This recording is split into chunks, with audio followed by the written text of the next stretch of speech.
And we're live as I just got it. hack and cough and whatever. Got a spring cold. I got a spring cold. No COVID. I got a spring cold. Is that wonderful? Did you test yourself? Yeah, my Did you use kids, one of those governmental tests, or did you? Yeah, my kids somewhere get it for free. So that sucks. I think Keith has a cold. I was talking to Keith earlier today. Oh, he said he coughed so hard or sneezed so hard. No, we're just chatting. Messenger. He said he coughed or sneezed so hard he pulled a muscle or something. I've done that. Done that too. That sucks. I remember one time I was outside and I was like grilling or something. And I just sneezed like 8 times in a row, like just ridiculous. It was just just have this weird sneeze. And I'm not. Yeah, and it's happened maybe once or twice in my life. I normally sneeze once or twice, sometimes 3 times if it doesn't do the trick or whatever. But this was ridiculous. I was just like, would you?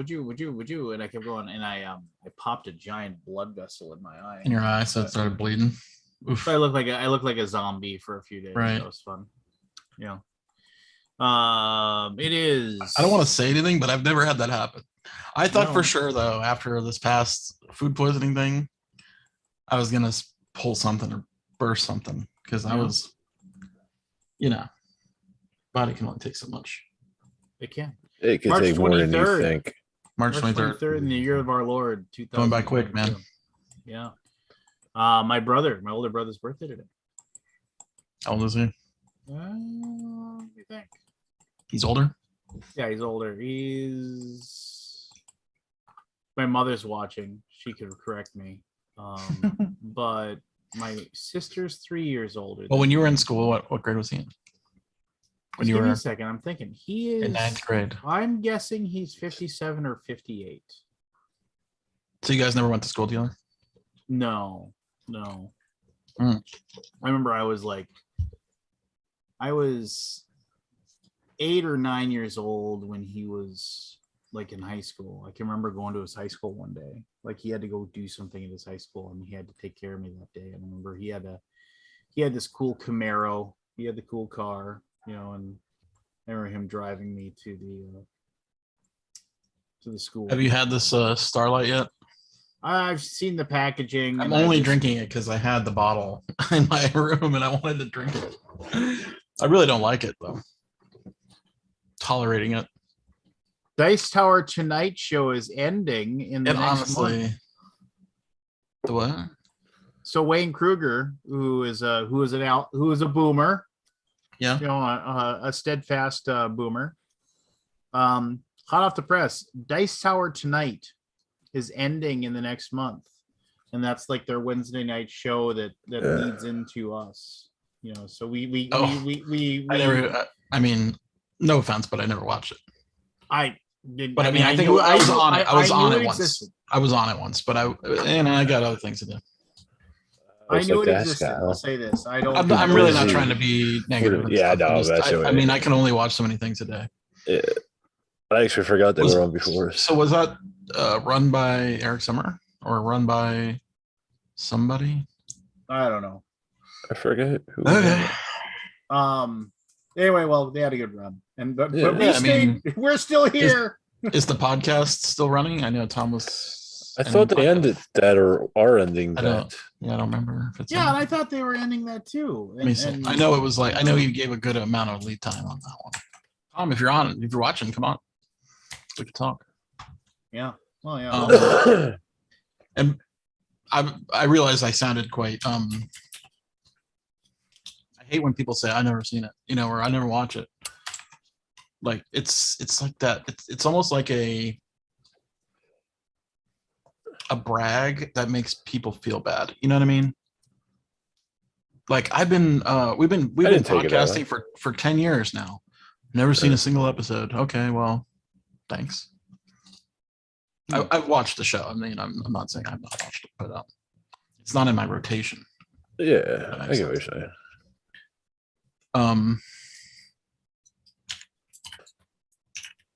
No, we just know you're being uppity, Scott Boucher.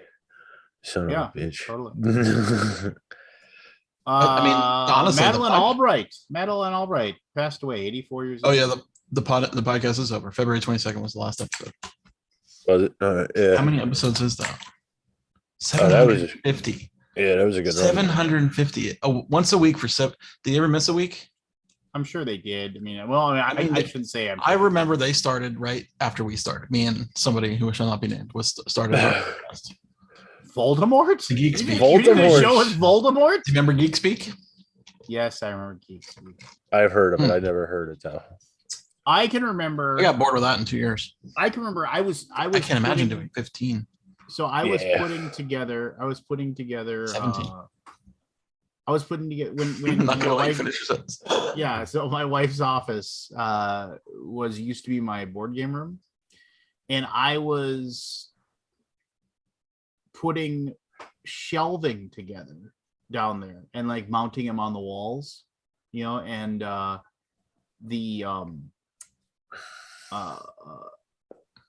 was listening to the Geek Speak podcast down there, and I remember my. Do you remember which one it was? No. We always did an interview. We never did just a show. It was just always. Did you ever interview Scott Nicholson? Gosh, I don't think so. Because for some reason I thought I remember you talking to him on one that I watched. I might have interviewed him. I remember I did like a gathering of friends interview thing where I'd walked around and interviewed people and asked people stuff. So maybe that was it. I don't know. Maybe. I wish I could find those episodes, man. They're gone. They're long gone. All right. I just remember my wife came in and said, "What are you doing?" And I was like, "What are you listening?" She's like, "What are you listening to?" And I was like, "Oh." When podcasting started, I used to listen to. I had a story. I guess I'll just stop. Do you have more story? Well, I was. Go ahead. Apparently, I didn't. So no, go ahead. I mean, I thought you were done. No. You go ahead. You So I listened to Adam Curry. Remember him? Yes. He called himself the Podfather. Not the Stephen Bonacore business. Yeah, we know that. Yeah. Well, there's a lot of people. There's a lot of people who call themselves the Podfather. So. Right. Well, I listened to the original Podfather. There was nobody before him. He was the first. So there. And it was so cool because I was like, oh, this is awesome. Like, you can just download an audio and listen to people talk for like 5 hours and like it's about nothing. I was so starved. This is pre-net. Yeah. This is 2005, pre-Netflix, pre-YouTube. Pre-YouTube. When did YouTube start? It might have been Scott. YouTube. Yeah. It's interesting when you look back. I'm gonna say it got bigger. It seems like there's so much stuff now that you can't remember. You got.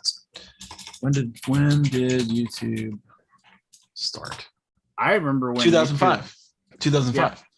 But it wasn't a big deal until like 2007 or 8, or something. And I made my first videos on YouTube in like 2008 or 2009.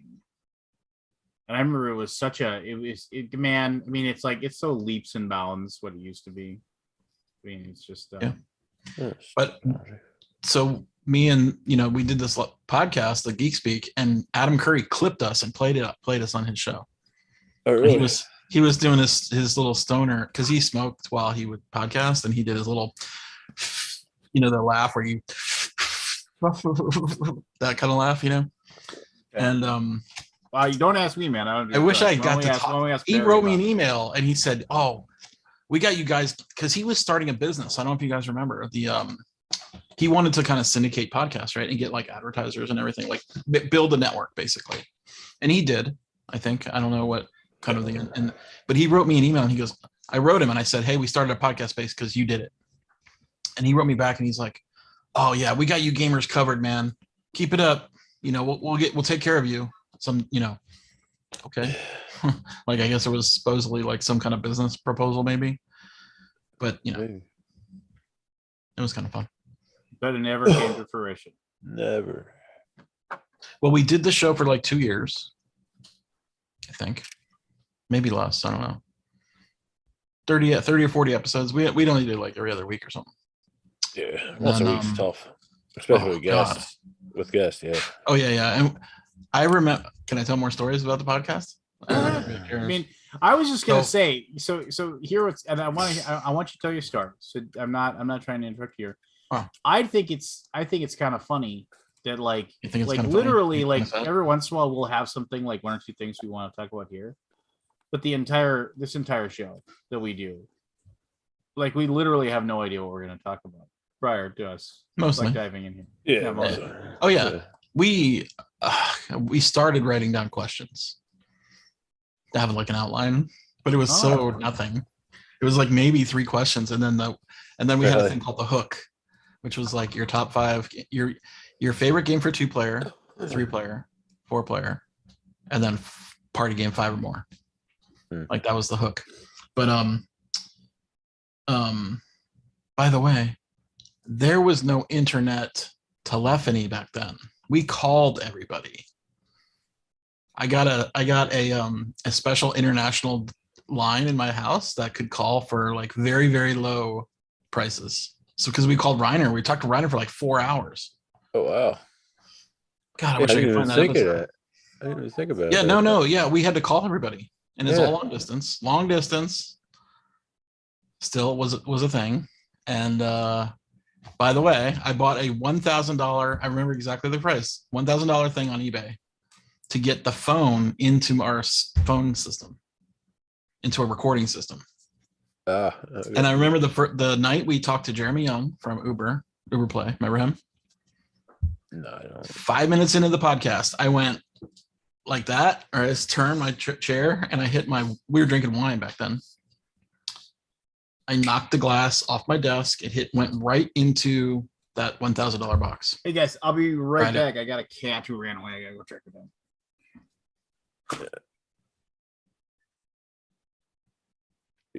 All right, so you spilled wine in the box. 5 minutes into the show, I said, Jeremy, it fried it, yeah, because I could hear like the circuitry burning. Yeah.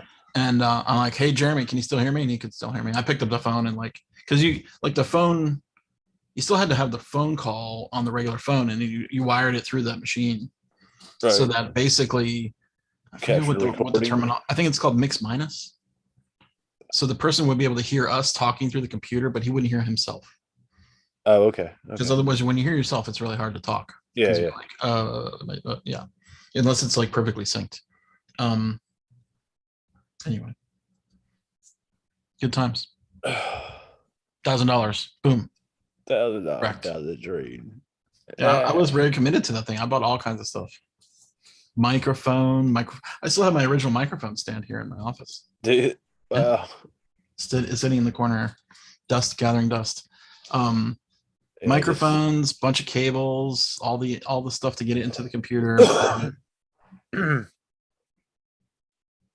Yeah, now all of it's probably obsolete. Well, it is. It became. I mean, the thing that sucked is like the year after we stopped, Skype let you record the call. Skype let you record calls, or there was something. I think there was like a plugin or something that would let you record the call, and Skype had just come out. Yeah, and then Skype could be like a lot of people didn't have good internet. They had right, and then so Skype was not a thing. Still had to call them.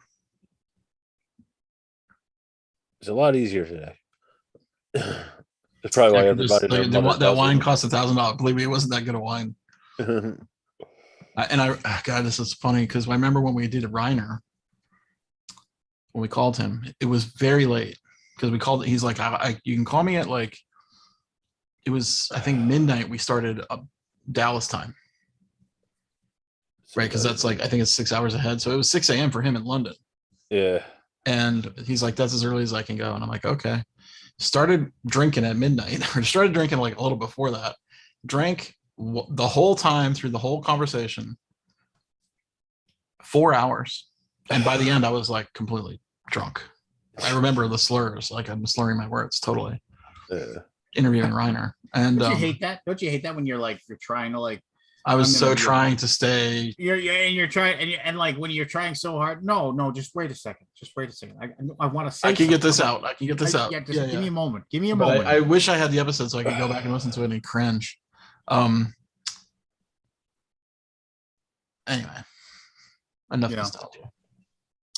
Did you see the Reiner's Tigers and Euphrates dropped out of the top 100? Yeah. Oh, did it? Yeah, 2 days ago.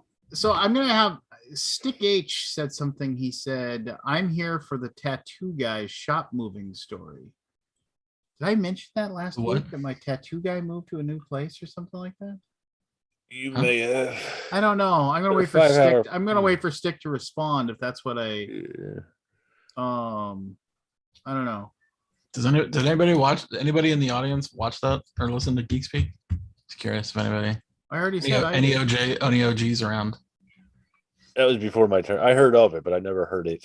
You never listened to it. It was before we had our my own time. theme song too. So we met the Beatnik Turtle, who was really good friends with Cheap Ass Games guy, James Ernest. And they did a whole album they called the Cheap Ass album. And they did a song for every game, every Cheap Ass game out there. And then they I think it was Randy. Is it Randy or Jason? They wrote me and said, "Hey, do you want a theme song? We can make one for you." And of course, I'm like, "Yeah." And so they recorded a song, and it was great. Do you remember?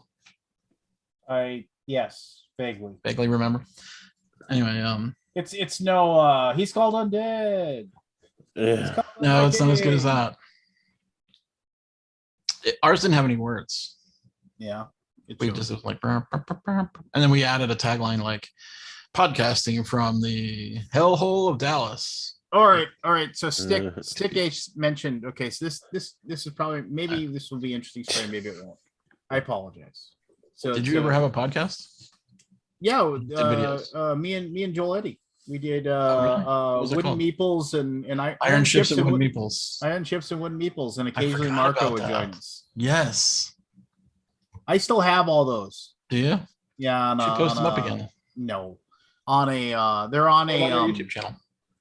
They're on a old CD. No, they're on an old like hard drive, portable hard drive somewhere. Anyway, so there's this little strip mall in Fargo, and it's been there forever. On one end of it, it's not attached to it, but one end of it is this pharmacy called the Medicine Shop, where for as long as I can remember as a kid, whenever my mother had a prescription to fill, that's where we go. Just for as long as I can remember, we go to this place. And then right to the other side of that, there was a Pizza Hut. And the cat got both the cats are in, and now they're just chasing each other like crazy. But anyway, and then this strip mall has this barber shop in it. It has this Chinese food place. It's really good. It has Dwayne's House of Pizza, which when and if I ever have Gathering of Vikings, we will go. All of us will go to Dwayne's House of Pizza and eat pizza, because it is like people that lived here and ate and move away, they come back here just to have Dwayne's. It's that good. The pizza is just so good. But anyway,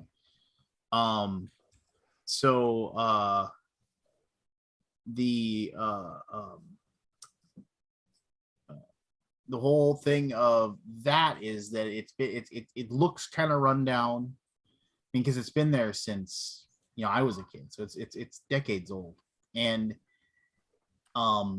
the guy who owned this chunk of land that and from what was weird was it was it was highly sought after because it was right next to a hospital, and they always said the hospital wanted to buy it either to build more stuff there or have a parking lot for their employees or just something. They wanted it for some reason. And the other places, the stuff around it, like the stuff that was directly to the south of it, it was all getting bought up by the hospital. But the guy who owned the land, he passed away a year and a half ago, and he never wanted to sell it. But of course, then it went to his kids, and his kids were like, well, there's people who want to come in here and buy this from us, and we don't want to take care of it. We don't want to be landlords. We don't want to do all this. So they were all excited about the idea of the fact that they were going to be able to sell it. So eventually everybody thought they were going to sell it to the hospital, but they didn't. They sold it to some, real estate development group, for a giant chunk of cash. And the whole thing is that the guy who's been doing my tattoos forever, like had his tattoo shop in this strip mall, and he apprenticed there. He then took over the shop from the person that he apprenticed to. She went back to like Colorado or whatever. I started getting my tattoo work done by him, and it was just and we became friends. It was just he's just a really good guy. He's super nice, super talkative, just fun guy to hang out with. And we were sitting there, and he's been working on my arm for a while, getting all this stuff done until eventually I'll have a sleeve. And I had an appointment, and I drove out there, and all of a sudden I went there and everything was gone. It was like the whole place was empty, and I was just like, what the hell? Because he was like, hey, you still coming to your appointment? Yeah, I'll be there. And I was like, okay. Pulled up, and there was nothing there, and I was like, what the?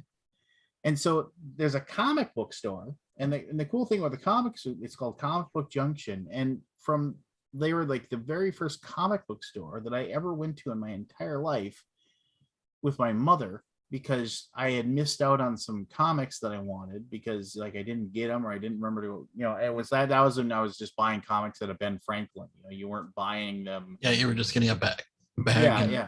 Yeah. So I hated that. There was a local place called FM News, Fargo Moorhead News, and it had all these like different FM magazines. News. Yeah, no news. Oh, news. No, I mean later on. Let me tell you about my mother. Later on, FM News and NEWS did basically become a pornography store, but for the longest time, it was in like the 70s and 80s and even early 90s, it was like, we actually get the newspapers from all over the world. And so you can come here and you can, you want a New York Times. Yeah, you want New York Times, you want the Wall Street Journal, you want, and then you could special order from them too. It's like, I'd really like to have the whatever from Washington London Post or whatever. Yeah, Washington Post and across the seas and stuff like that. And they had tons of magazines too, like every single, back when magazines were a thing. I mean, now magazines kind of still are a thing, but not nearly as what they were. And they had comic books. And so my mom and I went there to go see if they had these older comic books. And the guy said, no, like we, whatever we don't sell, we send back and, whatever. But he said, here. And he said, there's a guy that sells comics out of his garage. And he took a piece of paper and wrote a phone number down for him and said, give this guy a call. And then. Wait, what does this have to do with tattoos? Well, because the comic book store that like where I went to this guy's garage and I was like, this is amazing, because it was all these comics. The comic book store eventually moved. There's an upper floor to the strip mall, which is just decrepit and looks like it's if sadly none of you will get to be there. But I mean, you walk in and it just smells like your grandma's house. Mildew. And it just smells old, and you walk in there. And it's, just completely and totally like there's all kinds of weird businesses on the top floor. But the one that's like really a thing is this little comic book store. But it also just looks like it's a hole in the wall. I mean, it's a hallway that has doors on either side that have no signs. If you don't know it's the comic book store, you don't know how to get there. You have no idea it's there, right? It's a speakeasy. Good for business. Yeah. I remember me and my friend in Dallas one time saw a game store ad in a building that we knew the building, and we're like, it was like 7th floor of this building, some game store. We're like, let's just go. And we went there. It was massage women. She set up. I was like, weird. She had a massage table. Like, are you guys here for massage? Legit massage, not the whatever. Yeah, not a rub and tug, is it? She rented the office, and I'm like, do you know about the game store? And she's like, I don't know anything about the game store. She's like, it's in this office, right? And she goes, yeah, that's the address. It was really weird. It was like in the newspaper. We were looking for magic cards. We were scouring the entire city. Anyway, go back to your tattoo. No, you're fine. You're fine. I like the introduction. Anyway, yeah. So sadly, like they got let know, and they were told by the landlord up until the day it basically showed up in the newspaper saying that they sold the thing. It was like a big time story for the local newspaper. Everybody there was told, no, we're not going to sell. We're not going to sell. You know, maybe we'll do some renovations, but we're not going to sell. And then it was like the day before they were telling everything. Then the next day, they, you know, just basically the newspaper came out and said, oh, they're selling this. So they're selling this building. Not only are they selling the strip mall land, but they also bought up all of the people's houses on the, because it's like basically there's they like eminent domain the whole thing around it. No. The real estate company went to all the houses. So like there's the strip mall like here, and then like basically there's an alleyway that goes down the middle, and then there's all these houses over here. And they went and they talked to everybody that has a house on that block and bought their houses from them as well. I mean, there's basically everybody sold. Everybody's got their number. And then everybody's got a number, right? And They so put up a strip mall. And now they're gonna like build like a high-end like strip mall with like, from what I understand, like apartment buildings on top of like apartment. Oh, like a dual use, yeah, dual use. But Dwayne's House of Pizza, who they were the thing that was like, because they actually owned their corner. They owned the land, they owned their building, they owned everything. And like that was the one chunk, and it was just like, and nobody knows exactly what was said, but I mean, there was like some big money exchanged hands, and they were like promised that they wanted to retire. Well, Dwayne's dead. It's his kids that run it now. But Dwayne's kids will retire. No, they basically negotiated that they will still be there. They are going to get like, they're going to be like, they're going to get a primo corner. Nice. You know, because the Dwayne's House of Pizza, that place is decades old too. It's the only place I know in the world where when you go in and you order your pizzas, Monday, Tuesday, Wednesday, large or price was small. They've had that in place forever. Free onions on your pizza. Just ask. Free onions. You want onions on your pizza? They're free. Free onions on any pizza. Like white onions or green onions? No, like white onions. The chopped green onions? Yeah, no, chopped white onions. Like chives. Oh, white onions. Okay. White onions. Yeah. And then the other thing is that but if you like, what do you want to drink? If you like, if it's like, oh, I'll have a Coke, they bring you a cold can of Coke. And it's like, that's $1.75 or something like that. I hate that. That's garbage, man. They don't want to know if you're going to give me a can before I buy the damn Coke. Yeah, they don't have fountain soda. So it's like you just get water because the water's free. They should totally buy a, what are those things called? It's like the print, like a jet printer jet of sodas. Yeah. What is it I know called? what you're talking about. Freestyle. I can only assume. I can only assume that they did. But anyway, so the guy who ran the tattoo shop, getting all the way back to that, is that he moved to this, like, he's like, oh, I'm at this address in West Fargo. So it's nowhere near where I am. So I go up to the comic book store, talk to a few guys up there, talk to my old friends. The same two guys run the place, talk to them a little bit, ask them what's going to happen. They said they're thinking about, they're trying to figure out where they're going to move to. I offered basically, let me know, I'll bring my pickup, I can help pack up your stuff and get it out of here. I probably this is the comic guy. Yeah, because comic guys treated me right my entire life. Right. And he's a good egg. He's just super nice. And so but then I drive out and I'm driving around West Fargo, and I mean, you don't know what West Fargo. Well, West Fargo is like all these little tiny. Well, it's little, yeah, whatever. There are all these like little tiny streets left and right, and it's like, and you start driving, and all of a sudden it's like, oh, I'm on 7th Street, I'm on G Street. Yeah, the letters and numbers. Street. Yeah, we've got that in a city north of here called Plano. Yeah, it's just it's like all letters and numbers. 15th Street and K. Yeah, so I'm at the corner, immediately corner, 15th Street and K. Like what? Yeah, and I'm like, and so finally I get to the street. And I'm like looking at, I'm like, it's like 121 First Street, Center Avenue or something. I'm like, okay, and I get there, and I look, and I'm like, okay, well, this is it. And it was just like this brown building, and I was looking at it, and I was just like, I don't know if this is somebody's house, or if I'm gonna like just walk in when somebody having lunch. Hey, time for a tattoo, So I parked the car. Oh, this was where the tattoo guy moves. Yeah, tattoo guy. Okay. And then I parked the car and I walk in, and then I realize that I'm walking up and I see there's a sign. A lot of ups, a lot of downs, a lot of ins, a lot of outs. So there's a sign that's been like taken down and has been like kind of like leaned against a wall as I'm walking up, and it says something dentistry. And I was like, okay, that's a side job. And so no, and then I walk in and I see there's a lobby and I hear Trent's voice in the background and he's talking to Bill. No, it was an old dentist's office that the dentist retired.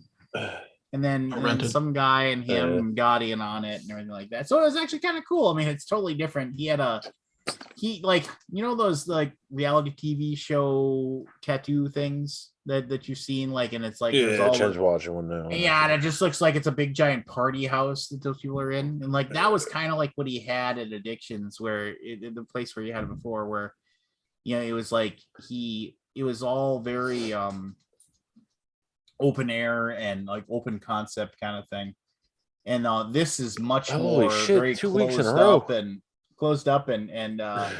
is like the world little tiny narrow hallways and you know, just like, and everybody's got their own little room, just like a dentist's office, you know, to do your tattoos in and stuff. Interesting. But yeah, no, it was weird. I mean, it was. What's it cost to get a tattoo? Like, what's a normal call? Like, what's the average cost? My guy, I mean, he doesn't. I mean, I can tell you what he charges me, and I can tell you what he normally. Well, extrapolate. If you got a good deal, it's probably get like 20% off, right? I get way more than that, just because I'm. Oh, he's okay. Well, no. I mean, I've known Trent since. Is it over 100? It's usually. Imagine it would be. He's been doing tattoos for 35 years, and he's really, really, really good. No, I mean, he charges $200 an hour. $200 an hour. Yeah. How many hours does it take to get a tattoo? Depending on what's normal. Like, what's an average? Something significant, but not like on my whole arm. Well, I mean, I don't know, man. I mean, like he did my feet on he did these in like a half hour. I mean, just, you know, both of my feet. He was just tracing them, right? Well, I mean, you did a print, and then I gave him like the actual footprints that like, and then he didn't trace them. He just freehanded it. Oh, okay. While he put it up on the board and just freehanded the thing. Fred Allen says 300 to 500. And I wonder what Tom did you see the Taste Tower guys got tattoos? Yeah. I watched that video. Did you? That was hilarious. Well, I mean, I heard about that. By the way, Tom was the least shown on video. He showed almost everybody every I don't know how much, like half an hour maybe. But Tom, they only showed him like maybe one time. Tom's the crier. Well, if you haven't gotten a tattoo, it doesn't feel good. I mean, oh yeah, I'm not getting one. I just was curious. I mean, like I almost tattooed the geek. Did you? Almost. It's pretty close. I have. Wow. On some of the tattoos that are on my legs, I've fallen asleep during them. I'm not saying that'd be tough or anything like that. It's just put you tickled. I don't know. If you get to you have tattoos, Anthony? Yeah, one. Same mother? No, it's the thing about on the back of your skull. You got to shave your head to see it. So the thing about getting them is where you get them also depends on how much it hurts. Yeah, no, I'll agree, man. I mean, like, I've got a tattoo underneath my arm, and that felt like, you know, I want to die. I mean, yes, that's why, like, the guys who got like the tribal bands around their arms, the tattoo guys loved giving them because these guys would come in, they'd be all tough, and they'd be like, "Yeah, this doesn't hurt," and all of a sudden they like lift your arm up, and then they'd get here, and then they would like be in tears. Oh yeah. No, I mean, because I have an armband that goes all the way around. And now there's going to be like dragon artwork that's going all the way around too. But when he did the armband, because the armband came first, it was like, I was in my late 20s. And he was just like, and he was doing outlines and doing fills and things like that. And he said, okay, so here's the deal. He said, put your hand up like this, and we're gonna do your arm. And I was like, okay, too. And he's like, I'm not gonna trace this one. And he said, why? Because if I trace it and then I stop, you're not gonna let me go back. So he's like, the next 45 minutes are really going to suck. but just 45 minutes, huh? Yeah, he said just think good. He just said just think good thoughts, and I was like, do you put headphones on or anything, or do you just like? Is it just? And he has a TV, and I just sit there and watch. You got to watch Golden Girls. I don't know. He just put a movie on, but I remember I was just like, oh my! There's a lot of just like banging my knee, just like okay. That's unexposed skin. Yeah. Are we almost done? done? I think if I've ever had pain like that. So when I got my arm done, it feels like it. I'm sure at some point in your life, Scott, you've walked into a lit cigarette. I had a firecracker go off in my hand. You know, the ones that shoot flame. They're the little. Yeah. You know what I'm so talking like, about? if you've ever been like in a bar and someone had a lit cigarette and you walked into it and it singed you on your skin, that's kind of what it feels like. Okay. I mean, I remember what it felt like when that thing went off in my hand. Yeah, that's painful. And that's worse though. I think the firework was worse. But Scott, it's over a longer period of time. I mean, mine was instantaneous. It was like, pinch the skin underneath your arm and just pinch it and don't let go, and you'll be like, that hurts. Yeah, that sucks. I wouldn't want to do that. Well, the funny thing about it is, as soon as you get done with your first one, you want another one. My son's tooth finally fell out. The jumping jack went off in my hand, and I burned myself pretty badly with it. I only have one, and I got it when I was like 18. 18. Where is it? Where do you got it? He's got a tramp stamp on your shoulder. It's just a Celtic knot. Celtic knot. Are you really? Quarter Irish? You're quarter Irish? Are you Port Irish? I was gonna say Paquette does it. Okay, cool. No, that's French. Yeah, I was gonna say. Oh, it's French. I've toyed with getting tattoos, but I have such a hard time with permanence that I always want to be perfect. I always want different things, right? Yeah.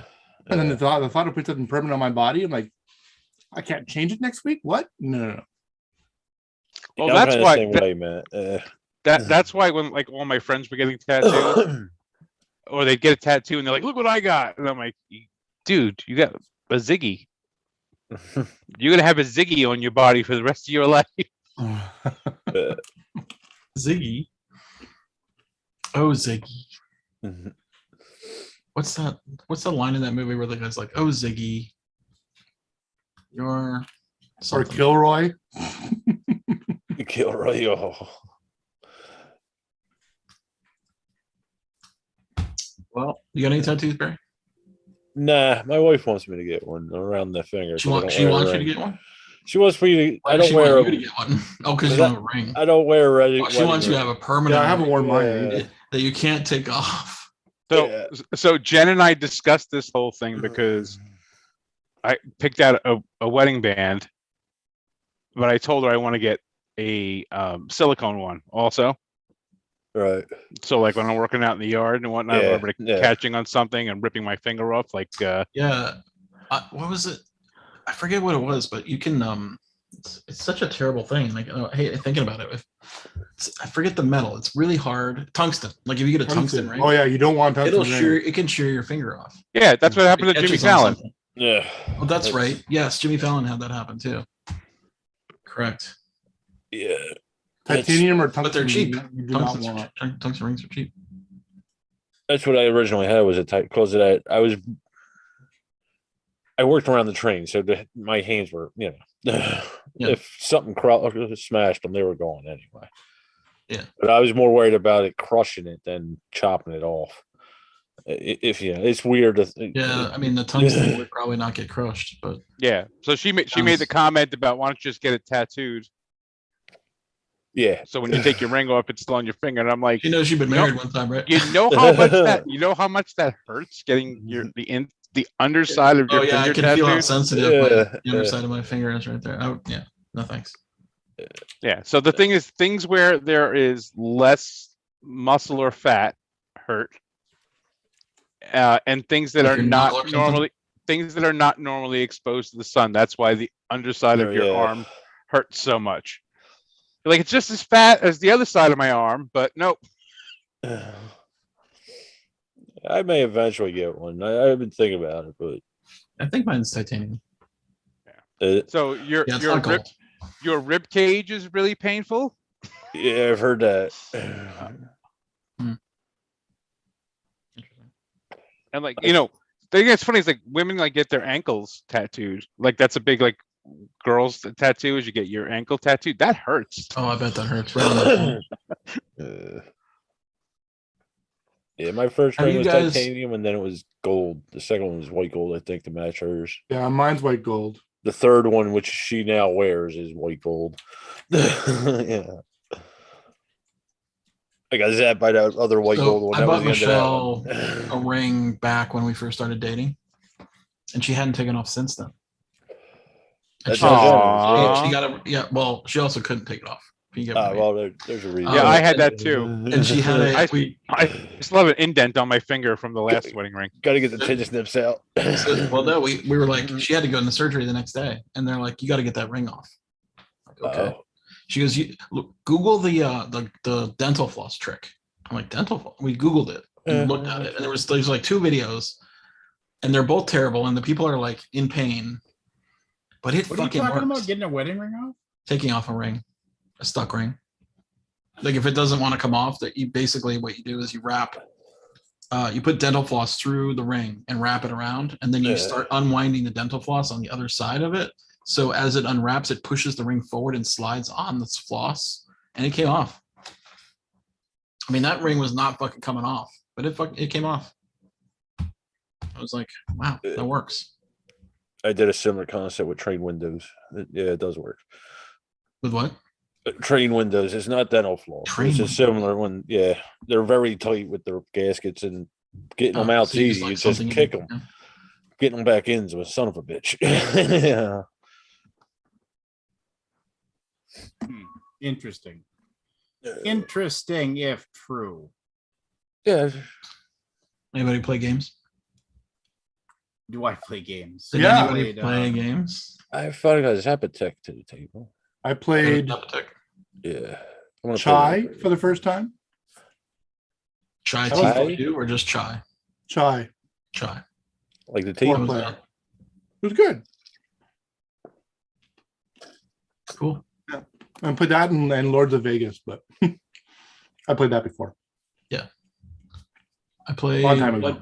Bloodborne, the board game, which I really liked. I'm surprised it took me this long to play it, but it's fucking good. My buddy, we were talking about that today, actually. I think. Yeah, I want to ask you, bad reviews. Scott, have you played Elden Sign, or you given Elder Ring? Not since I beat Margit. Gave up, huh? I mean, I'm halfway up the tower or whatever. Like, there's like a castle tower after that. Yeah, and That's really annoying. And I think I got to the top, and then there's these birds with swords. They got swords in their hands or whatever. Oh yeah, they're really annoying. They're super annoying. Yeah, super annoying. Oh, look who moved the rock. Even Also Jeremy decides to grace us with his presence this evening. Come on, Jeremy. What's up, Jeremy? He heard geography and got a little excited. Jeremy, have you ever met Anthony? I have not. Anthony's Trying to one figure of out- the I'm original trying to- you guys are a little low Alaboomers. for me. He's I don't know OG. why. He's He's one of OA. the- He's an OG Alaboomer, and he used to have a podcast. Hold on a second. Let me pull this off. What do you- Hey, we don't want any cock shots. Don't be pulling that up. Junk there, buddy. I don't think he can. Bloodborne is cool. I'm surprised it didn't. I mean, it's pretty highly rated actually on BGG, but I'm surprised it didn't get any higher. You're highly. There we go. Can you hear me now? Yeah. We could hear it before. All right, cool. Yeah, I was just something was up there. All right, how you doing? Good. Just Yeah, fine. yeah. How are you doing? Fantastic, man. We just recorded some other stuff here, reviewing things. All right. So I wanted to talk about a Kickstarter that the most recent Wormwood Kickstarter. Oh, dude, have they delivered their tables? Probably not, Scott. hey, man. I'm just They're- wondering. Hell they're no. working I saw on it. that the Hell no. Do you guys know ProZD, the YouTube guy? ProZD. Pro ZD. No. He did a video about he got his table. Wormwood table. Yeah, my dumbass ordered some freaking dice. Yeah, is that them? Wormwood the dice. What is the Wormwood? It might have been. The Wormwood has this thing, and I mean, I'm not. People can spend their money however the hell they want. I don't care, right? But it's called wooden character sheets. Oh, you were talking about this earlier. Yeah, Get out of here. Get out of here. So the whole idea is that you have this like basically this tray that has this big modular system where like there's all these dials and things that you'll use that will keep track of all of your stats and all of your like whatever that you're doing, how many spells you have left and all these things like this. And then you just adjust it. And then there's this carrying case that you get to take it with. And there's all this stuff you can attach, like you can magnetically attach a dice rolling tray to it and all this stuff. And I'm like, okay, whatever, that's cool. You know, whatever. You've got your things that you're going on with this, and you're doing it. Yeah, this is them. But I'm just like, can you share it? Can you share the screen? I haven't seen it. No, you can look it up if you want to. What I'm saying is like, I don't want to give them makes for good podcast. They have my money right now. They've already got $200,000, almost like 173 grand, right? When did it launch? Yesterday? Yeah, it was like Tuesday. That seems low for them. Yeah, it does seem low because, and every other Wormwood thing seems to always just make a gajillion dollars, you know, just like people are just like, here's my money, just take it, I don't care, you know. And the thing is that it's this weird. Is ridiculously stupid. Can you share your screen? I want to see it. Well, you have multiple screens in front of you. You could look it up yourself. I'm lazy. Right? I don't want to do it. Well, I'm not here to help you here. You can just look you it up. You should do that, Scott. I don't want, but I mean, the thing is that it's like a $17 pledge. But then if you dive in and go into their pledge calculator for it, you start really seeing where it's like, okay, well, so you want this? Okay, that's in the reflection of your. You want the dice tray? That's $35. Oh, you want the brig? You want the tracker keeper? The tracker. How many backers are there? 2,200. And it's so everyone's like about $100. Yeah, and but each one of the things, if you look at it and you kind of dive in and you start looking at it. This is so fucking ridiculous that somebody actually is getting away with this. Yeah, no, and I'm looking at this, and like I said, it's not even them though. It's like I said, and I said to in our little Facebook group that we have, our super secret, ultra, clandestine Facebook group. I said, what an incredibly stupid idea that's going to make a ton of money. Because I'm like, who doesn't want a sheet of paper? That's like the thing about playing D&D. Your character changed so much. Sheet. How do you represent that in a paper? And it's just I'm supposed to have this. I'm supposed to have all these little dials and things. I mean, the character sheet is iconic. They're showing this character sheet getting like water spilled on it. Oh no, your character sheet's ruined. Some of my favorite character sheets of all time had water stains and stuff on them, and they're all crumpled up. And when you up cool. Yeah, but it's cool. It was time to retire the character sheet and get a brand new, fresh new one. I mean, if you played a lot of D&D, you know how exciting that was to go and here we go. It's like I'm going to transfer all the information from this dog ear to this brand new, fresh piece of paper. Like I think Matt said, it's like, just give me a piece of graph paper. I don't even need anything else. I just need a piece of graph paper. I'll make it myself. So how does that make money? That was you spent 4 hours finding the magnets. This is cool. It's kind of cool. Hey, Aldi, join me. It's kind of cool. Sitting down. It's kind of cool. When I was a kid, sitting down and rewriting my character sheet on a piece of graph paper was like cathartic, and it was such a totally, yeah. I remember I used to buy character sheets or make my own, and then my buddy Jason showed me how he would just get out a crisp new pencil and a ruler, and he would block off every little section himself to where he wanted it to be, and he's like, this is my equipment section. And ever since I watched him do that, I was just like, I'm doing that. So wait a I'm second. doing that from now on. You spend $17 and then you pay after. So basically, no. Look at the thing. It's like $17, and then you have to tell it how much your thing. No, but click on the pledge. And There's like so many different things you can click on. What? It's a modular system. I mean, and how ballsy. If you're using paper character sheets covered in notes and eraser smudges, or staring at yet another screen for more hours a day, well, you're not doing it wrong, but you could be doing it righter. Whatever. Oh, you have to calculate your pledge before you pay. Yeah, so you click on that thing, and then it pulls you into a character the sheet. You get a character sheet. Man, it's so weird. Like, it's just. I'm gonna do all the work for my order and then put a number. Yeah, so it's like, and it's like, why can't I just buy these things? Well, yeah, and then that's the whole thing. Is it's like if you go to the tracker, their RPG tracking system, it's like for each one. Oh, you want an artificer tracker? That's a bard tracker, a barbarian tracker, a blood hunter tracker, a cleric tracker, a druid tracker, a fighter tracker, a gunslinger tracker. What if you're multi-classed? What's an all in? Screwed. You're screwed. Better buy more. 2 3 4 5 6 7 8 9 10 11 12. Wait. 13, Here's 14, the best 15, line of the 16, whole Kickstarter. 17, 18, 19, 20, 21, 22. Go ahead. What do you got for me? We hear you out there. Hey, I don't use character sheets. I use digital character sheets. I'm from the future. So if you want to do an all-in, what does that mean? One of everything. That's what you're saying there, Ollie? Yeah. You want one of everything. Yeah. $474. Oh, is that all? One of everything is $474. Yowza. And you buy all that, and then your group won't get together. You'll never use it. Yeah, you'll buy all that, and one person will say that looks cool, and then you'll get it, and you're like, man, I kind of miss having my piece of paper. Well, everybody else will have their paper. And the little balls that go on the magnets will be all gone. Yeah. Yeah. Well, good for them. They keep innovating with wood. Well, I mean, there was the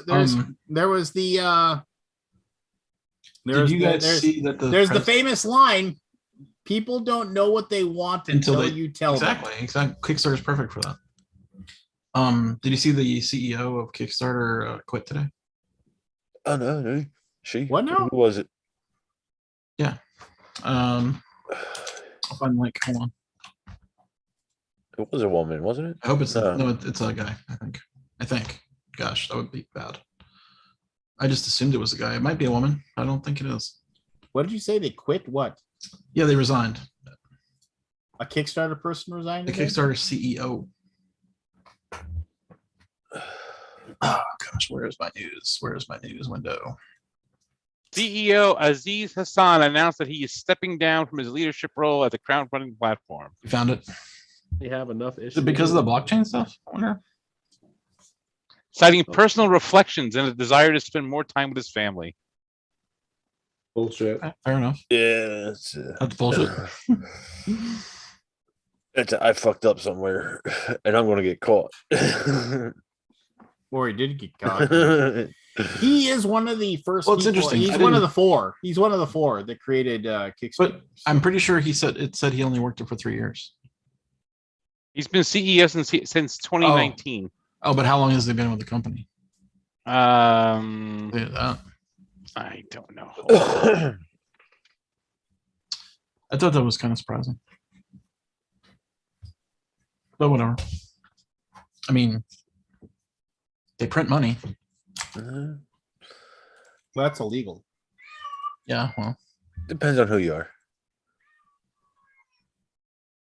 Hey, my cat's happy. No, she's doesn't not. Sound happy. Sounds like you're keeping. She's mad. She escaped for like a half a second, and now she got dragged back in. Anyway, according to what they said, their net income in 2019, Kickstarter's net income in 2019 was 1.3 million after taxes. After tax. Wait, what? What do you say? Net income for Kickstarter. Net income. 2019, $1.3 million. But that's after they paid everybody. Whoa. No. That's not right. That's not public information. How is it? They're not a public company, are they? Who did someone make that up? Kickstarter. I don't know. It's on Wikipedia. Can't possibly be. Come on. Yeah. Well, where did that go? Did they publish a quarterly report? They're not a public company, are they? I don't know. I don't think they are. No. Whoever that is, whatever that is speculation. Yeah. Yeah. The $87 million man was all about that.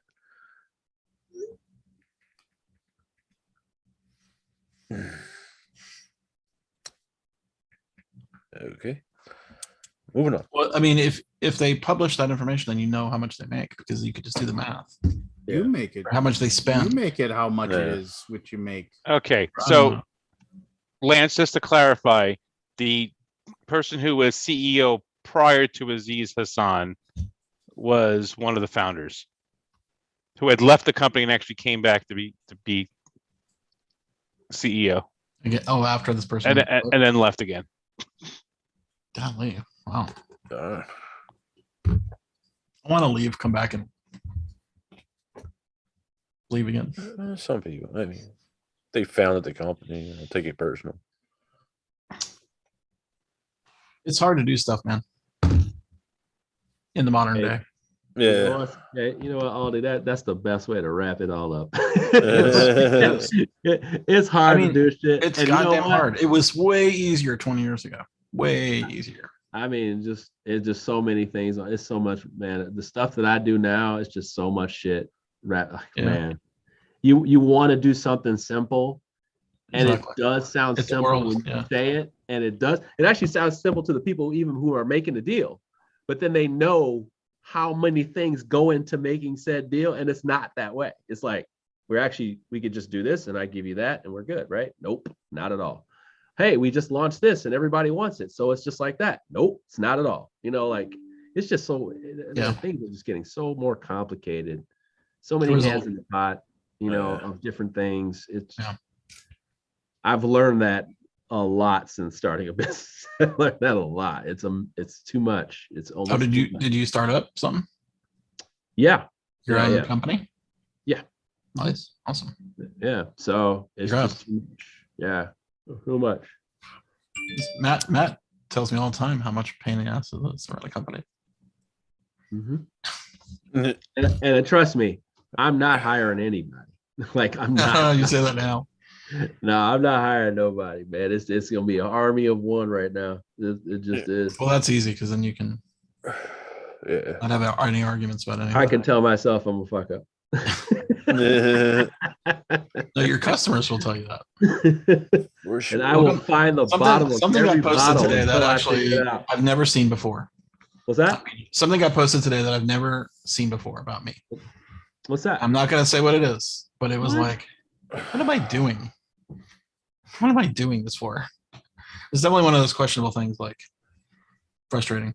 Was it just like you had a moment where you were off your game and you just realized, like, why would I do something like that?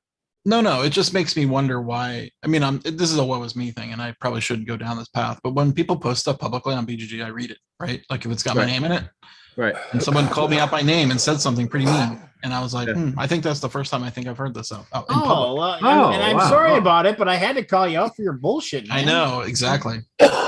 Yeah.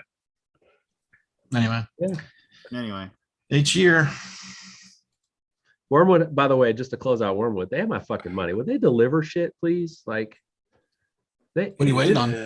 Okay, so everything. So I don't know how this works. I don't know how they work, but I'm assuming it's the same way a lot of board game table companies work.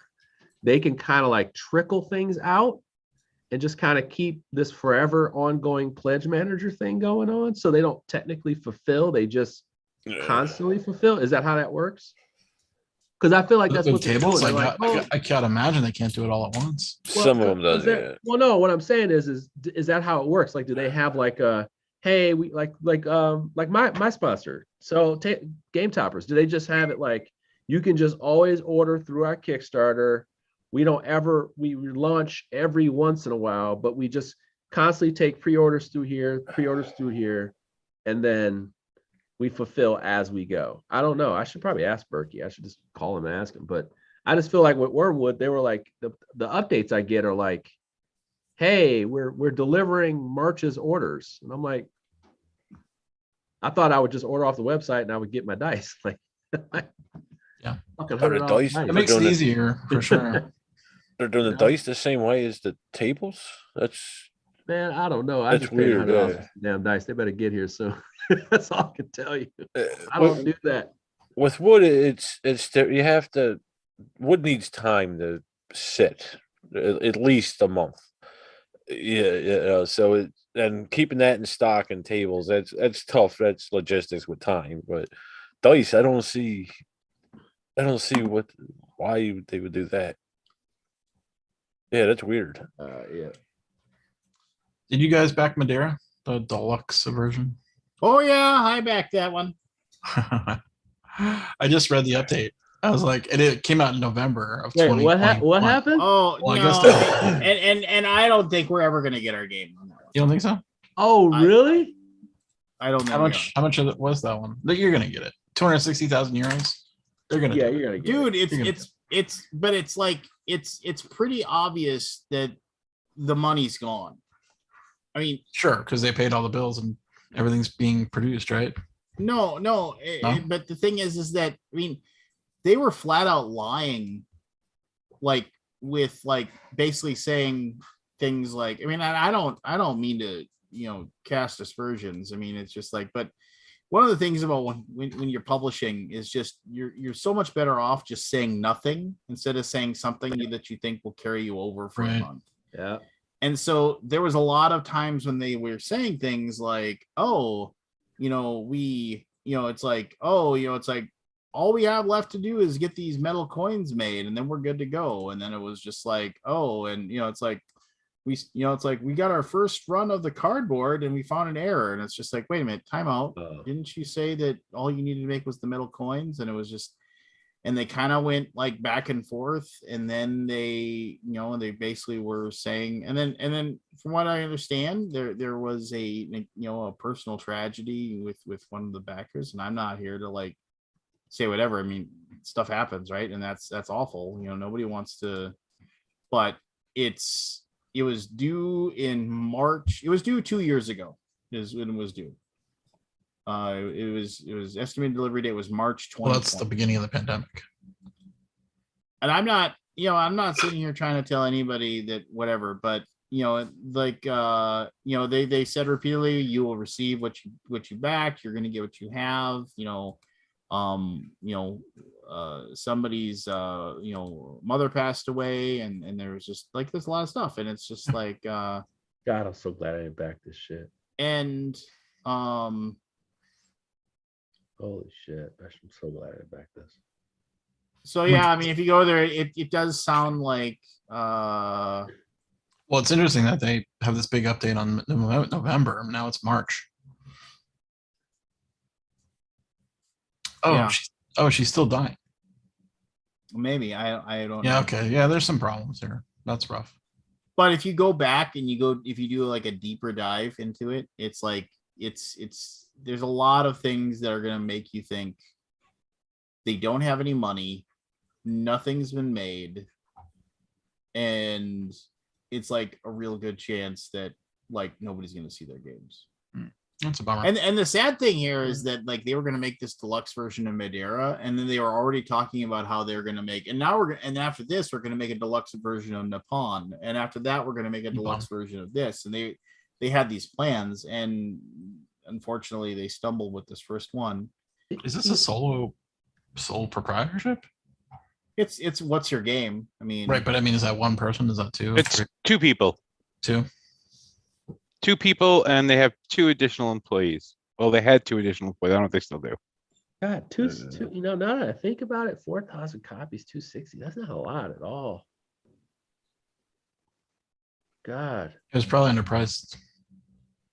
I mean, that's not a lot at all. Like, that's not close. That's not even like, hey, let me just take out like 25K. Like, it's not. Yeah, you can't touch that's it. That's not that. That's more than that. A lot of realities are like, I'm either gonna not pay rent or I'm gonna take out some money out of this Kickstarter. No, I mean this is No, this is full concession of like, what am I paying, what I'm not paying, or how much do I need to go actually borrow here? So like one person actually reached out to the designer of Madeira.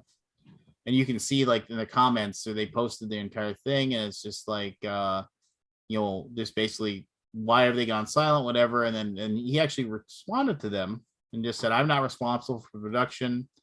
I'm just the designer. I do work for What's Your Game, but like I said, I cannot help with details of shipment because the only thing I know is the person is charged that the production is ongoing.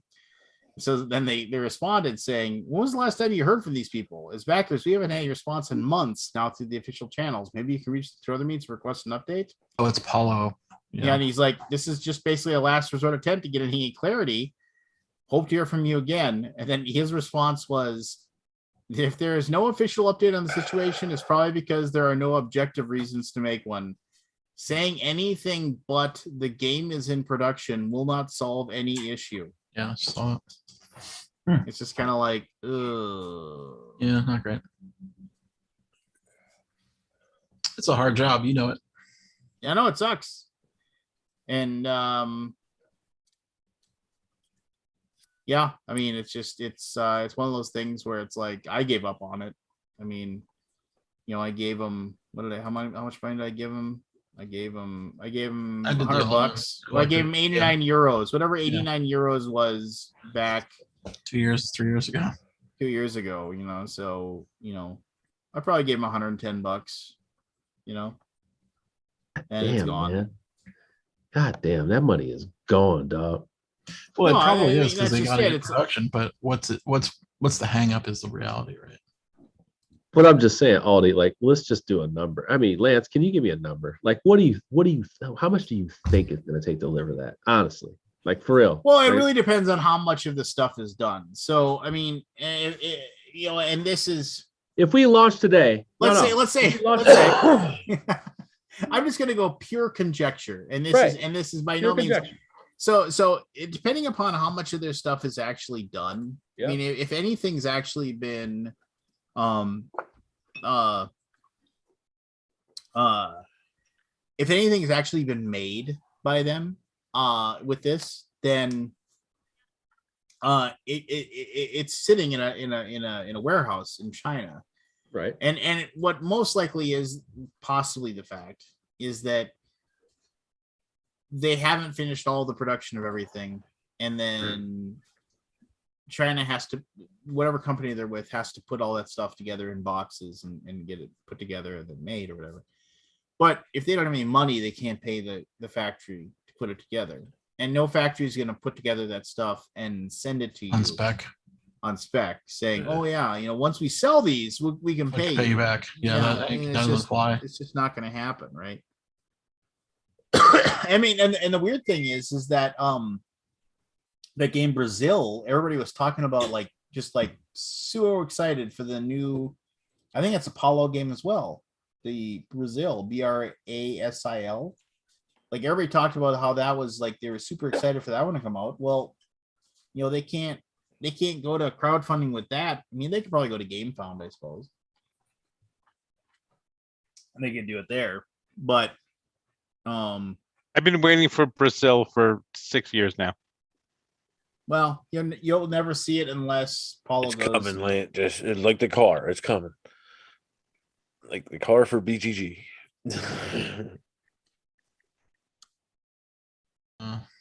Hey, I'm being honest with you, Aldi. I did not know you had a cruise. Oh, really? No, for some reason, maybe I just for years we've done them for years. You know why? We actually predate the Dice Tower. You know why I don't know is because I haven't been on a cruise ever. So have you ever been on one? Really? I've just never been on one. Fun. I thought you were in the Navy. It's a Marine Corps. Well, it's different. Marine. We have a choice whether we want to get on the boat, y'all. Oh, the Marines. Unless I need a ride, I ain't getting in that motherfucker. So we have a conference room and we bring games and people play games on the conference room. So a cruise is like if you're not into drinking, you're not into gambling, and you're not into sitting in the pool. Yeah. There's not a lot else to do on a ship. At least the normal ships. The big ships got escape rooms and all kinds of crazy shit. Yeah. Or gambling. but we like to play games during the day. So, and have some good food. Yeah. I was invited as a guest for one of them, and it kind of crapped out because it was in the heart of pandemic. But I want to make it to one of these things in the next. So my priority is Essen this year. I'm going to my first Essen. All deal, send a car. I will send the car. Don't wait for Send the car. Send the car. You going to Essen? That's awesome. I don't know if I'm gonna go. I hope it happens. I just have no drive to go to Essen.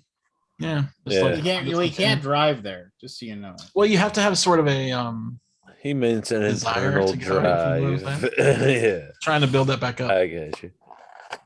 I mean, we just did 8 years in a row of all these conventions, and it's okay, stop. Now I don't really feel like going. Now you don't feel like going anymore? Well, I don't feel like going to work. Yeah. If I'm going to go for fun, I could go somewhere else. Go to work? No, I know, but then why would I go? For fun, to just play some fucking games and enjoy life. Is Essen fun? I don't know. Yeah, you let me know if it's fun. Well, you're going to be working though. It's hard to know. It's hard to gauge it. Fucking time.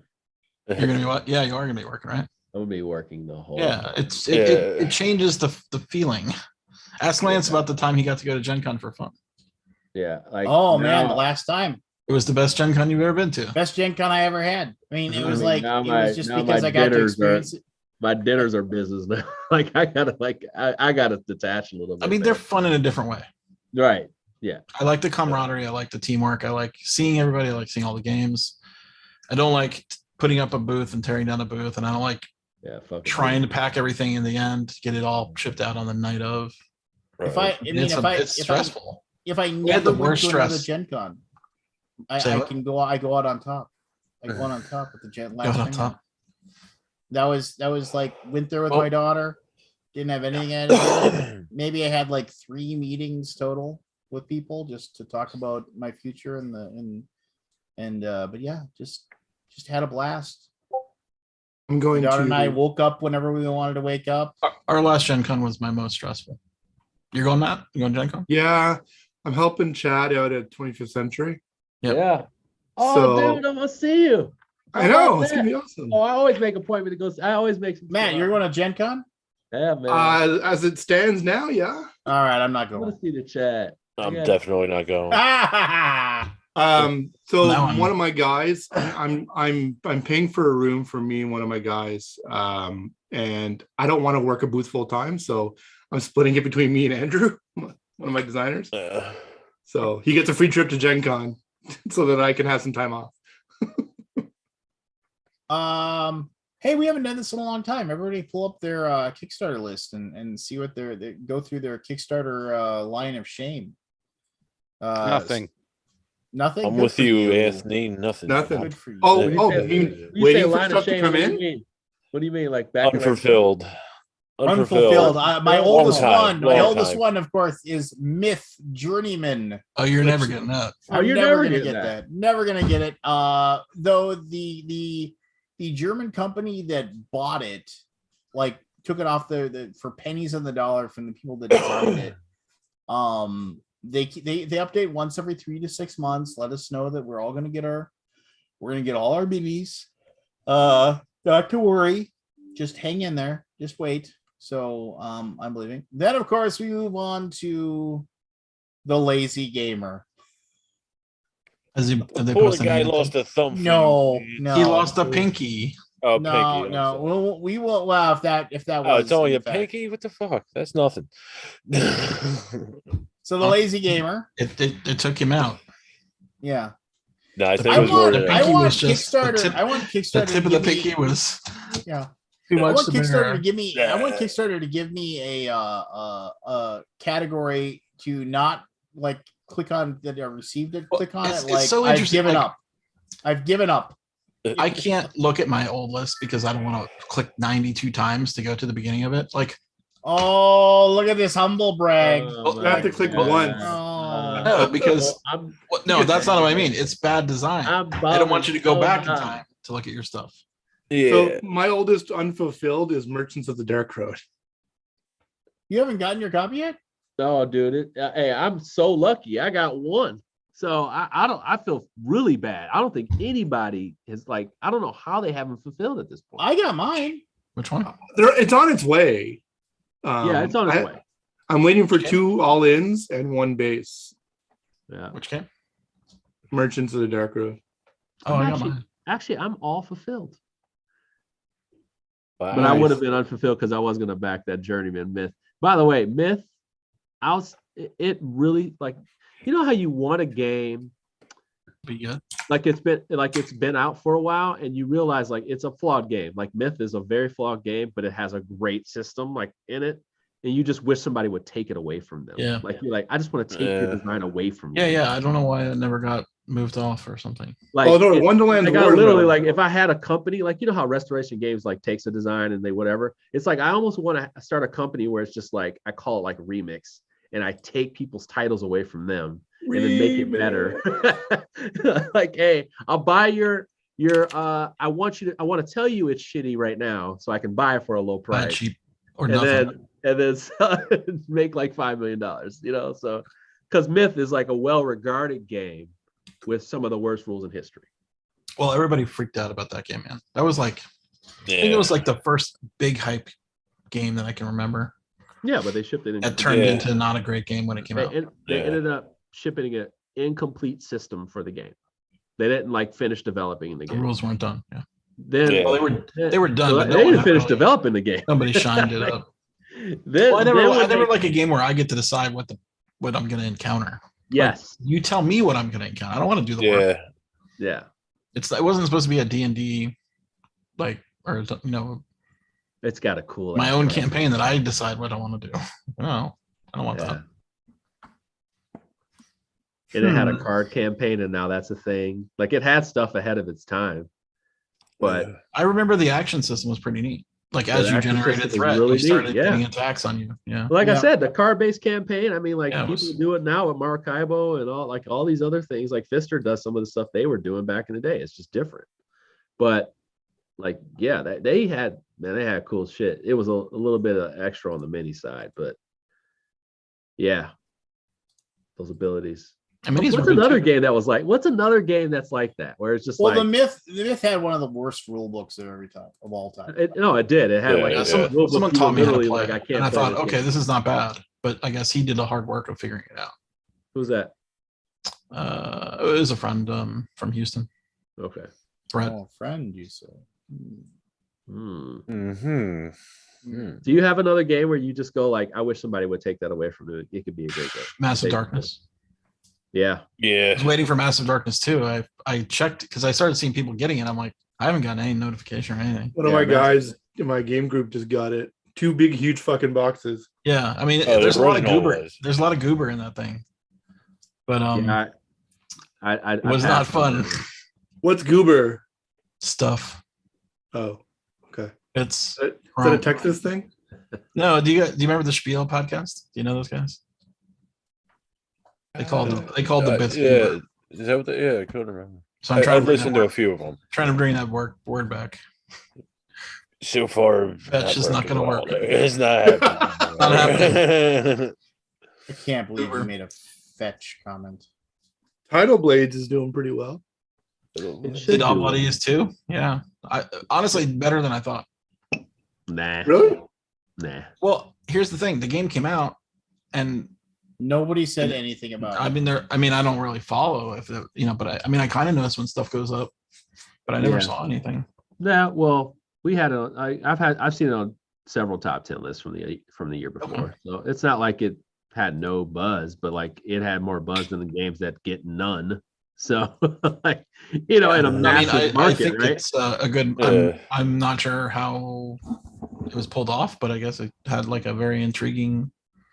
Like, name 10 games that have maintained relevance, like as far as people posting about them every day from the last 5 years. Like, it just, Gloomhaven. You know what I'm saying? Like, even Gloomhaven doesn't get posted about Spirit Island. Day. Doesn't get posted about every day, but it does get posted about. It's just Gloomhaven posted about every day. Pretty much every day. But if you're I'm saying like on BGG, yes. But I'm just tracking BGG because I don't follow anything on BGG stuff. Yeah, but it's just like good for that. You're not gonna have a shit ton Terraforming of Mars. Terraforming Mars, of course. Lost Ruins of Arnak has had a lot of staying power. Lost 2 years old now. Dune Imperium. Imperium. Yeah. All the Arkham shit.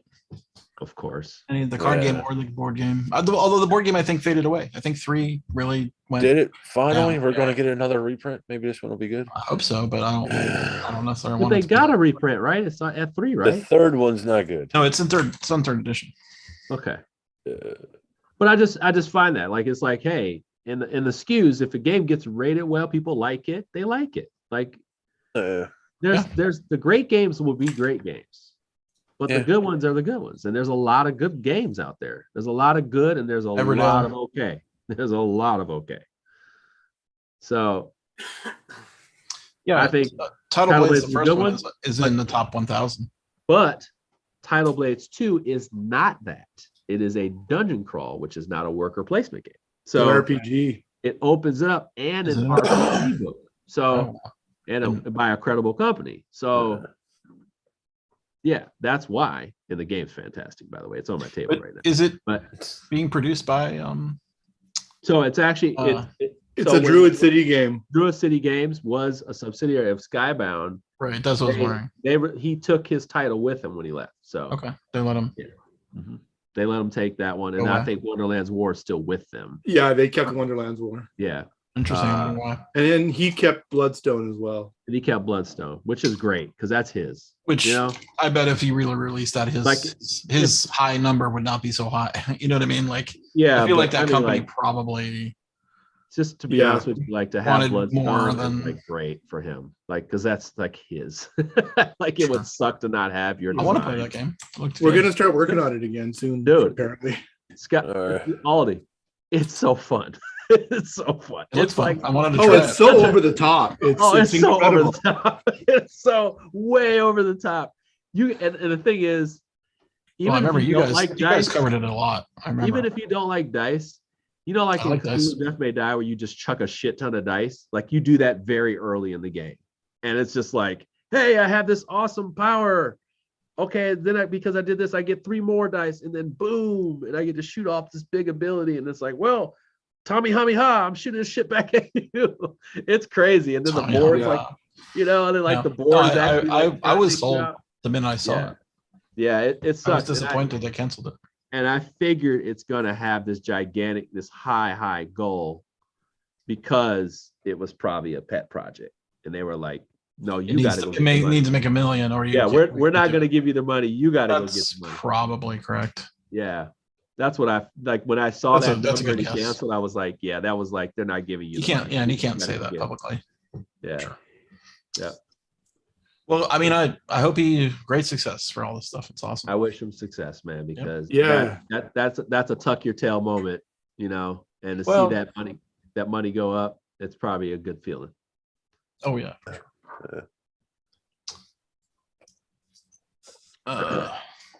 What other Kickstarters, Lance? Got anything else? I started looking at them and I just started getting sad. So just like, I'm never getting that. Oh, and you getting? I'm trying to think of a game that I don't want to say the name of it. I'm not gonna. I sprang into my mind, but I don't want to say it. Aldi, what is it, man? Because you guys all love it. What? I think you love it. What? Just spit it out. I can't remember the name of it. It's the farm game where you're fighting on a farm. It's like a tactical movement game and wacky creatures. It's a boss fight. What the hell are you? I can't remember the name of it. Hold on, I'm thinking about it. It's got like, you have like 100 item deck. It just came out. Arts Nova? No, it's a tactical fighting game, but it's goofy. It's like 30s cartoons. It's like Cuphead. Townsfolk Tussle? Yeah, Townsfolk Tussle. I was hoping maybe better. Whatever. That game is I wanted to try it out, the final copy, just to see, but I don't know. We were just like, whatever. I mean, we all were like, oh my God, the style is awesome. And then you start getting into the gameplay and it's like, I've never heard of it. It was a big Kickstarter. Well, it was a big Kickstarter. I don't really pay attention to Kickstarter. And they're already back for the re-up already. They're going to have a reprint stuff going on. I'm saying I'm in the minority. Yeah. We are in the vocal minority. Well, I don't go on BGG and say this game stinks or anything like that. Yeah, you do. Oh. You go. Every day. All he goes. We know the alter ego, Scott. No, the game doesn't stink. It just BGG account and goes, "Dear BGG, I have a minor complaint about this fucking game. Yeah. It sucks." No, we It just we were excited and we started playing and we're like, oh, okay, well now we understand it. Now it might have changed. All these like. Oh, also Vagrant Story. Want to tussle? Do I want to tussle with the tussle? Dot. Like, you're that guy. Vagrant Story also. Vagrant Story? What's that one? Vagrant. No, not Vagrant. Oh, Story. Vagrant Song. Vagrant Song. Now, I think I have one on the way. I was just like, so we'll see. Man, I wanted to love it. Oh yeah. It's just our group. Like, it just didn't work. Oh, you got it in your background. What was good? We just got bored. Oh, Vagrant Song back there. You didn't like that one? Oh. We were just bored. We were just like, okay, we got to hit this guy 92 more times and we'll win. Oh. And there was no. How many games did you play? Because the first boss is boring. First boss. Don't put that as your first boss. Then we're only gonna. I agree with you, Scott. I don't have all the time in the world to go through. Well, maybe the next one's better. Put your best foot forward. That is my big suggestion to these guys. Did you get a copy of Dice Realms? I played that one. No, I don't have it yet. How'd you get it? $30 on. What's that? How'd you get it? I imported it. I did not import it. I was feeling. I woke up. Where'd you get it from? I woke up and there was no Kickstarter. Did you get it from Zatu or did you get it from Philbert? Is it still out? Do they still have copy? You know what? I'm going to see Jay next month. You could wait, Scott. All right, wait. Are you going? Wait. Hey, whoa. You said, are you going to see Ken next month? Are you going to go to Buckeye Fest? No, Niagara. Okay. Hold on a second. Let me look for you real quick. You'll probably remember that those coin dice that I was working on and going to Kickstarter. Mm-hmm. I got a photo of some samples. Oh, Aldi. Cool. Share your screen. Aldi. It's available. Ooh, those are. Oh, is it? Okay, cool. Those are good. Available. What are they made out of? Maybe I'll get the copy before. What's that, Barry? What are they made out of? They're made out of metal. Okay. So they're going to be offering a whole bunch of different finishes and stuff, and then the stretch goals are going to be like RPGs that are going to have like storylines that are going to have them written into it and things. Yeah, wasn't there like the mechanism? How did the mechanism work? I can't remember. It was so let's see if I have it. Here's some of the. You may want to share that other window or hide that other window. What other window? Your chat. Is it open? I wish I cared about. I saw it for a minute, but whatever. Oh, okay, yeah. Those are sick. Those are awesome, and they came out really nicely etched too. Well, what is funny? It's a funny story. The print is nice. Hold on. How do I stop my screen here? Yeah, you should just share that one window, and then you can. So he got a guy to do the 3D modeling based off of some sketches, and then something happened, and the guy kind of became an asshole about it. So he got some other guy who did an even better job because he totally bumped up the relief on them, and they have like there's like a higher relief on the 3D faces now, it looks so much better. It look cool. So is that final production or those prototypes? Those are prototypes. Okay. Yeah. Hopefully that stays through. Yeah. I like to have the ones look like pewter, even with the antiquing effect on it. And all that. Yeah. Okay. Oh, and I'm doing a challenge coin for Gen Con. You are. Nice. Yeah, that's cool. It's going to be a tabletop creatives challenge coin. So very cool. I'm going to do a couple of some giveaways. Find me in the morning, find me in the afternoon, and all. You give things away. Yeah, give me the password, and I'll give you one. Okay. Kind of thing. I'm trying to step up my social media game. Password is. I'm sure I'll have some for BGG as well. Remember, Lance got the reference. The password is. The password is. I played That's back now. I watched that show. Is it? I love Password. Yeah, it's great. Oh yeah, Snoop Dogg and them were doing a bunch of game shows comebacks, weren't they? Like them old time ones. There was Password, and there was, I think, what was the one that we just euros? Jeez, expensive game. That's Dice Realms, by the way. Yeah, Dice that's Realms? expensive, man. So 97.90. That's why it's not sold out. Let me give you the rundown. Let me give you the rundown. I mean, I remember. Okay. So the game has. I rarely use components up front as an explanation. Seller. The game has 667, I think it is, components as far as dice spaces go. Okay. Right. So there are literally like, I want to say like 30 something combinations of dice spaces.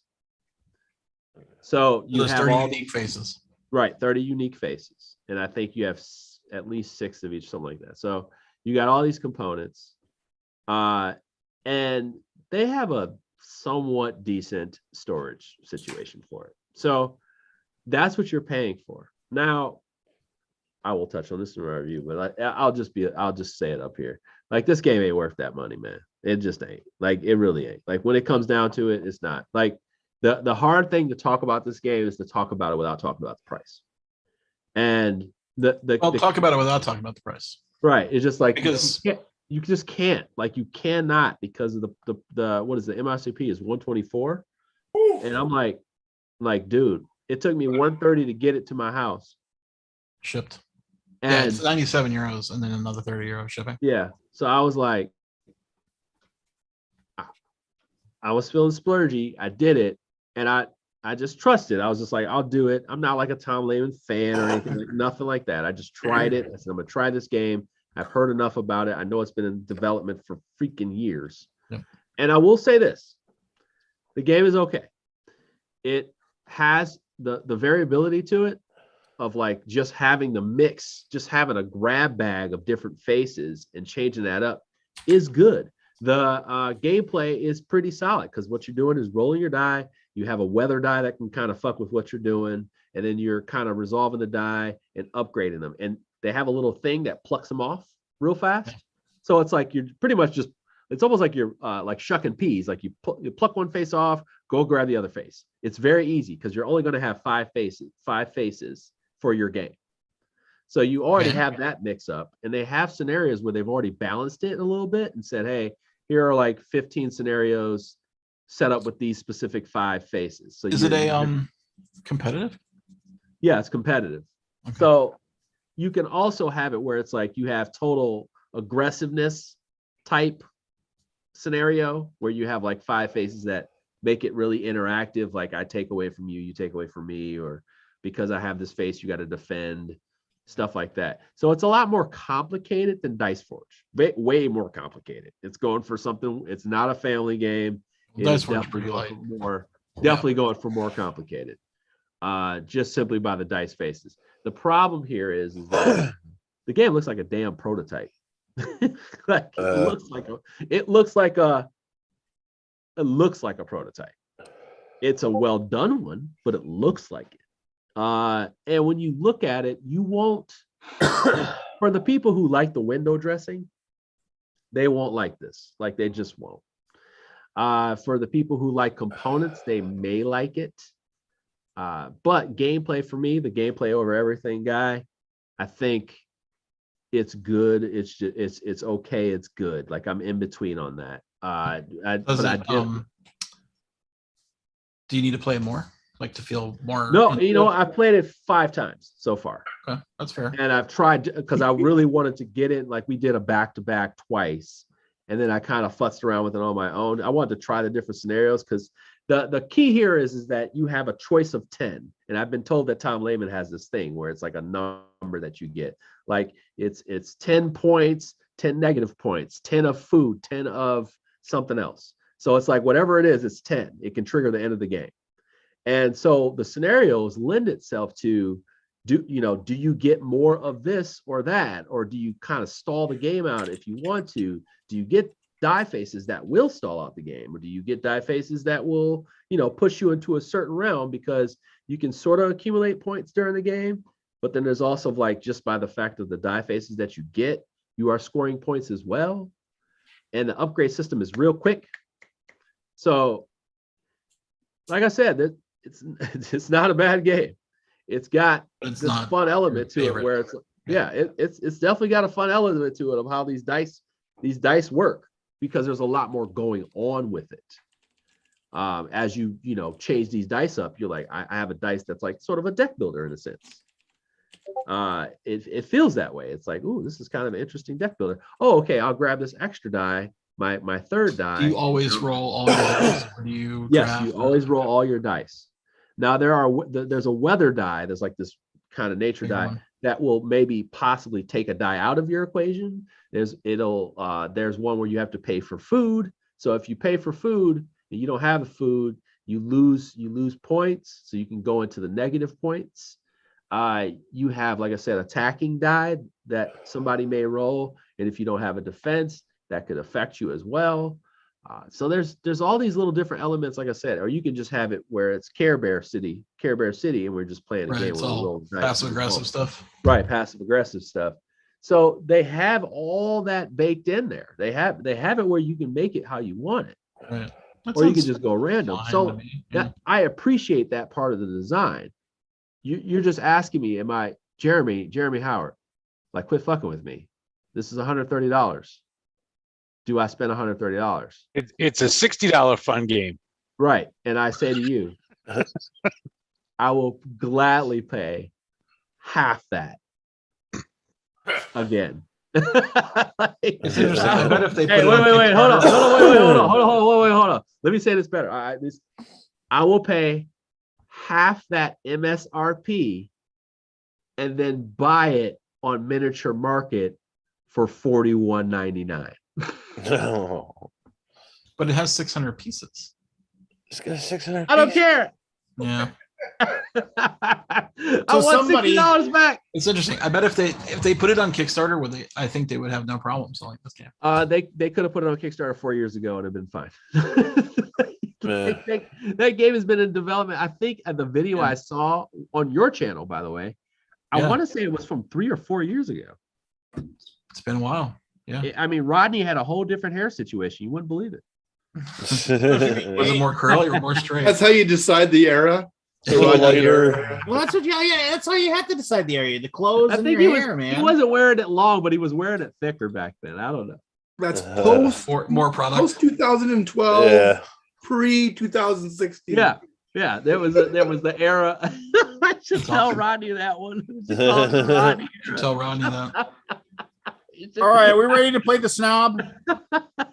Oh, geography? Yeah. Ready to clean up. Oh, yeah. Oh, you're playing. Did Jeremy, did you play this one? Or do you know about this one? Well, Lance just said it, so I don't know.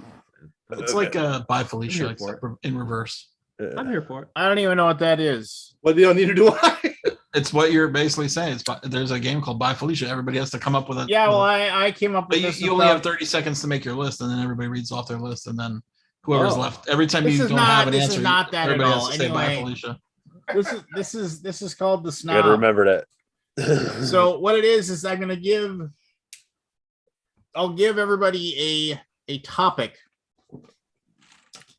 And I'll say, what are the top 25 of this? Or give me 25 of these or whatever like that. And so somebody will go, like the list here is Barry, Scott, Matthew, Jeremy, Forrest, Anthony.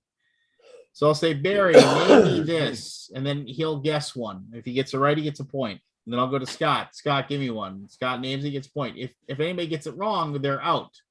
And you keep going until everybody's out. And everybody gets to score a point every time they get one right. So eventually you'll get down to one, and like that person can keep going over and over again. They can try to run the table if they want to. Jesus Christ. So today we're going to do geography.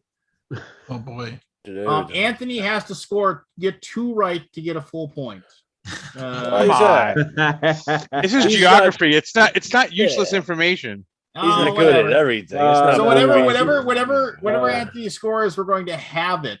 I think that's very fair. If he's one of them motherfuckers, he is. Last week he scored something like. I'm not sure about this subject. Scored like 43, and the next closest was 9. Wait, what? That's what the score is. Yeah, last week it was ridiculous. 43. 43 to 9. It had to be more than 9. So we're now. going to have whatever Anthony scores. Anyway, it's Wait, it's still win.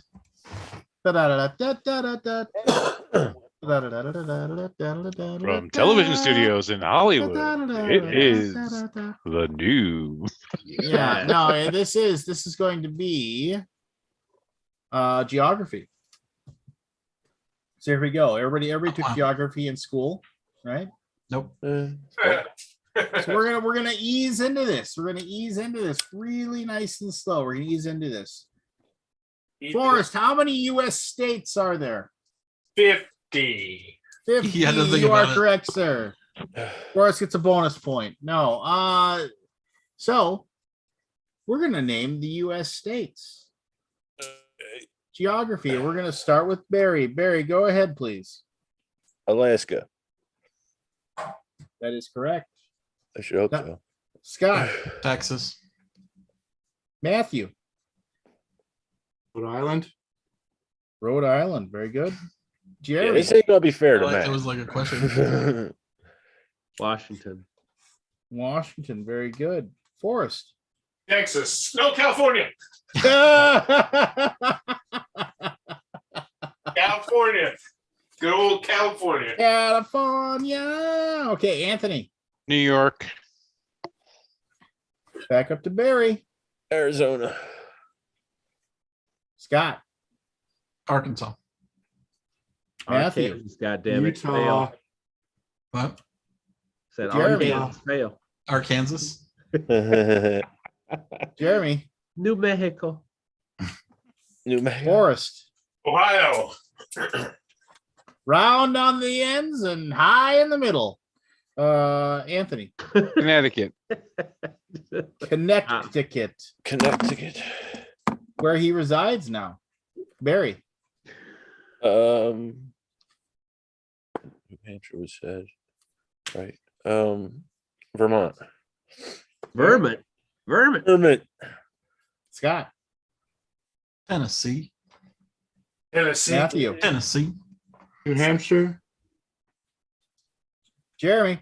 That's a small state. Delaware. Hey, I'm in Delaware.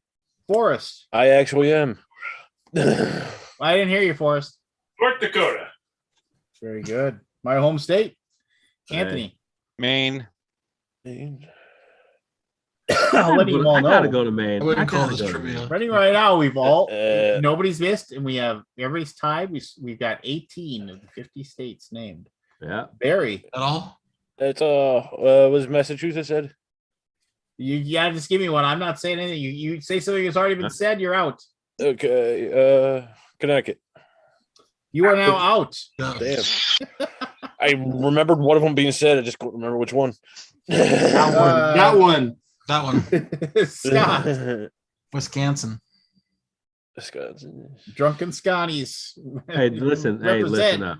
Listen up. Listen up. It's in your state. Matthew. Oh, what the hell did I just think of? South Dakota. There you go. You're on. Of course. Jeremy. Wyoming. Forrest. North Carolina. What? North Carolina. All right. God, could you, All could you right. actually just talk? Anthony. Michigan. Scott. New Jersey. New Jersey. Matthew. Pennsylvania. Jeremy. Illinois. You are annoying. Forrest. South Carolina. Wait, did he already say that? He said North Kakalaka Did last you say time. North Carolina? North Carolina first and South Carolina second. Okay. Could you I'm not so try to be sure about Mr. Funny that. Voice? Because the next time I hear it, I'm just going to take what I think you said. It wasn't Mr. Funny Voice. Everybody else could do the funny stuff. I can't recall a Well, classic. maybe if they were standing in front of their microphone when they did it, I can And not understand what running they're around the saying. table. Okay, Lance, you're peeking. You're peeking. Like, You're actually peeking right now. Yeah. Anthony. Oklahoma. Where are those on the hills? Scott. West Virginia. West Virginia. Virginia. Oklahoma. That's the joke where it's like whatever, like Death says, you got 3 minutes to live, you got one last request. He's like, and he says, and then he goes, I'd like to hear Country Roads. And then somebody goes, that's 3 minutes and 3 seconds. And Death says, I'll give him the 3. Oh wow. Yeah. Oh, It's, wow. it's like such a great song. Because he likes that song. Yeah. Matthew. Florida. Florida. Oh shit. Jeremy.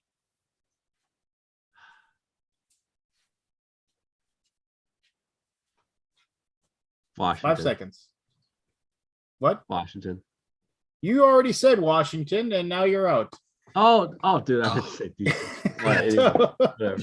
DC is not a state. You knocked yourself out. Hey, DMV is not a state. I do it every fucking time. Fuck it. All right. Forrest, what do you got for me? DMV, Mayor. Forrest. Why, Bob? Hawaii. Okay, Anthony. mispronunciation. Georgia. Hawaii. Georgia. Okay, so just letting you all know, we got 6, 12, 24, 29, 32. There's only 18 states Ooh, left. there's only 18 left. All right, back up to Scott. Virginia Okay. is for lovers. No, somebody said Virginia. Scott said West Virginia. Somebody said last West time. Virginia. Yeah. Somebody I went said West Virginia first. So is West Virginia is not for East lovers. Virginia? Is that what that is? No, it's just Virginia. Yeah, it's just Virginia. Yes. No, but like, is it It kind of east sort of of is, West man. Virginia? Yes. No. It is east of West Yes. Virginia. Yeah. It is, Yeah. yes, it is east of West Virginia. West Virginia broke off from Virginia a while back. Not you. Louisiana. Faithful. Louisiana. Forrest. Kentucky. Very Ooh, good. one. Anthony. Nevada. Oh, I was wondering when Vegas would come into play. I'm running out of options. 14 left. Back up to Scott. I might be dead here. You can do it. Wyoming? Oh, Already taken. You're out. Damn. Okay. I did. This it. is I more did it. memory. than anything. Matthew. Yeah, this is a memory Tennessee. test. Lance is telling those Tennessee stories. already taken. You're out. What? No. By who? I don't remember, but somebody already took That it. was me. I think it was Scott. Down yeah. to Forrest and Anthony. Forrest. Indiana. Indiana. There you go. Anthony. Oregon. Oh, that's a good Oregon. one. Forrest. Oh, what's the state over there? It's Gotta go west. 5 Colorado. seconds. Colorado. Colorado. Of course you know Of Colorado. course, Colorado. Anthony. Idaho. Oh, good one. Oh, There you I'm from go. Idaho. You think that one's good? Wait till you hear when I say Utah. Already I said taken. that. You're out. Utah. I agree, All right. Forrest. It was good. When I All right, said so it. just right before we go any further here. 10, 17, 21, 30. So we have 39 of the 50 states already mentioned, and Anthony has control of the board. All right, Are we doing Anthony, provinces go. next. Missouri. Oh yeah. Done. Another one. Maryland. Done. Up. 5, 4, Nebraska. 3. Okay. 5, 4, 3. Minnesota. Oh, thank you. I thought nobody was gonna pick my home state. Here we Wait, I thought you go. were in Nobody South cares Dakota. I thought you about were in that South one. Dakota. I didn't All give right, a here shit you go. about No, your I was fucking born in state. North Dakota. I live in Bye. Minnesota. Mississippi. There you go. Very good. Alabama. There you go. She should go home to Alabama. All right, Forrest, moving on. 4, 3, 2. Arizona. Okay, we're almost. You're running out. Alaska. Already gone. You're out. Okay. All right, there we go. Good memory there, man. Yeah. So. Wait, I'm pretty sure I said Arizona. Yeah. Yeah, No, I thought- you said Alaska. And then I thought Arizona. Arizona was ticked off.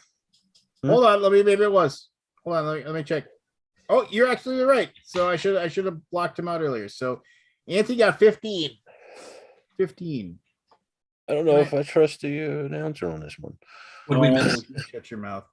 So there we go. I'd like to point out that the Canadian did better than two You know what? Americans. You know So- what? Because it's Fuck more off. of a memory game than anything. Yeah. What the fuck? Yeah. Try to remember shit. What did we not get? Oh, okay. Just running it through them: Alabama, Alaska, Arizona, Go through the ones we Arkansas, didn't get. No, we didn't get states for you guys. California, Colorado, Connecticut, Delaware, Florida, Georgia, Hawaii, Idaho, were Illinois, all Indiana, said. Iowa, That was it. Kansas. Kansas. You did not get Montana. You did not get what is it?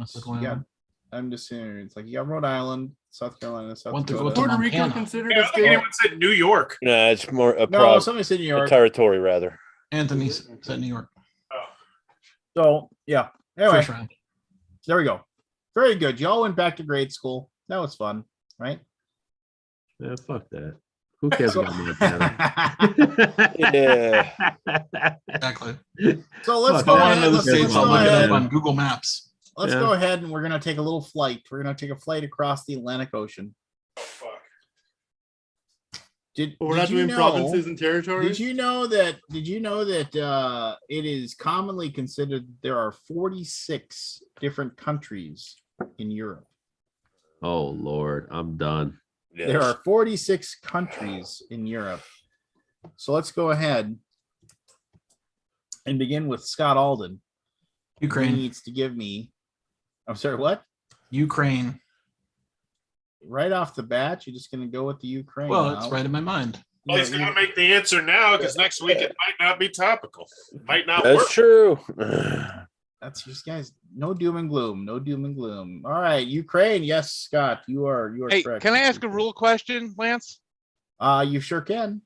Can I write down answers? No. No. Okay. Memory game. This is a It's a memory memory game and a game. knowledge game. Okay, just making sure. Oh, he cheated that Matthew. last round, you son of a bitch. Matthew's getting me. No, my hands are up here the whole I'm time. messing with Matthew, you. give me a country in Europe, please. Luxembourg. You're gonna say Luxembourg. It is a tinier country, but it is absolutely. True. Oh, that's I think it's one of the tiniest. Yes. No, there's one more. There's one, yeah. Yeah. I mean, it isn't the tiniest, but it is definitely not large. But yes, you are correct, Matthew, with Luxembourg. All right, Jeremy. UK. Damn it.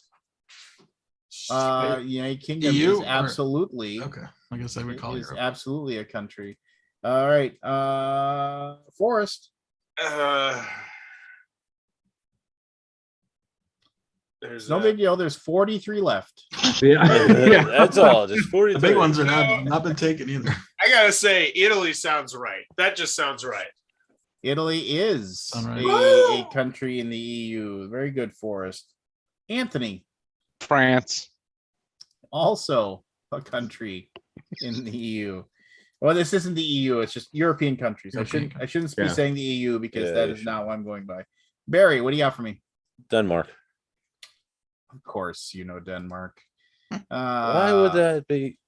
You know why. Scott, All right, Grandpa. Germany. where they have a little thing there for German board games. every year. Germany. Yeah. Yeah. They have like a little Pay for- couple of games shows. Yeah, Matthew, Estonia. what'd you say? I'm sorry. Estonia. Yes, where Robin Leese is from, former Alaboomer.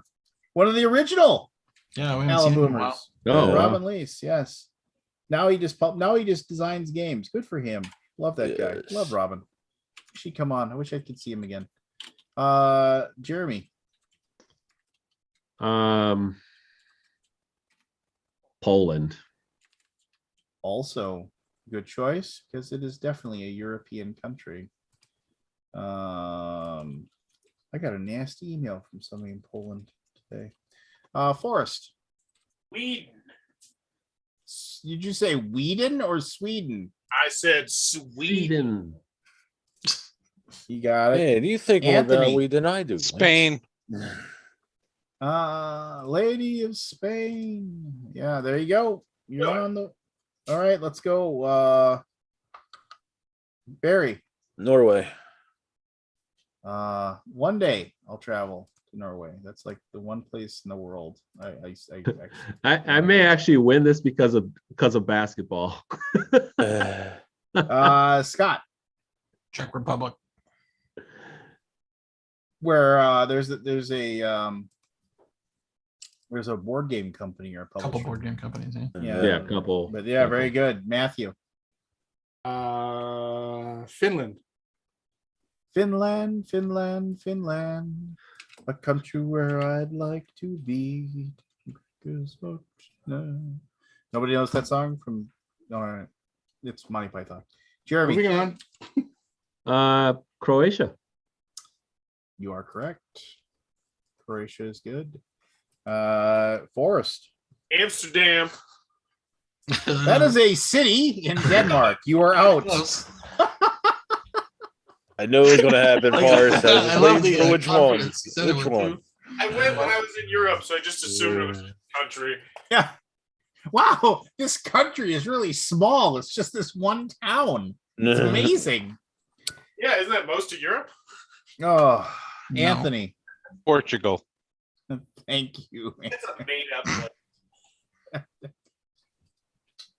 Yeah, the fact that he was so sure of himself. Yeah, I'll take Amsterdam. Barry. Greece. Very good. Then we're going to go to Scott. Vatican City.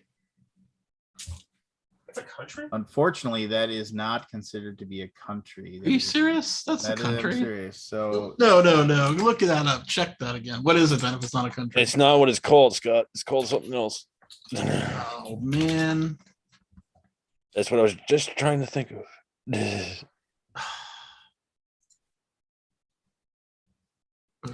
Robert Purdon just said pre-Russian invasion, Finland polled at a 25% about wanting to be in NATO. It's now 60%. Who? Finland. Oh, wants to be in NATO?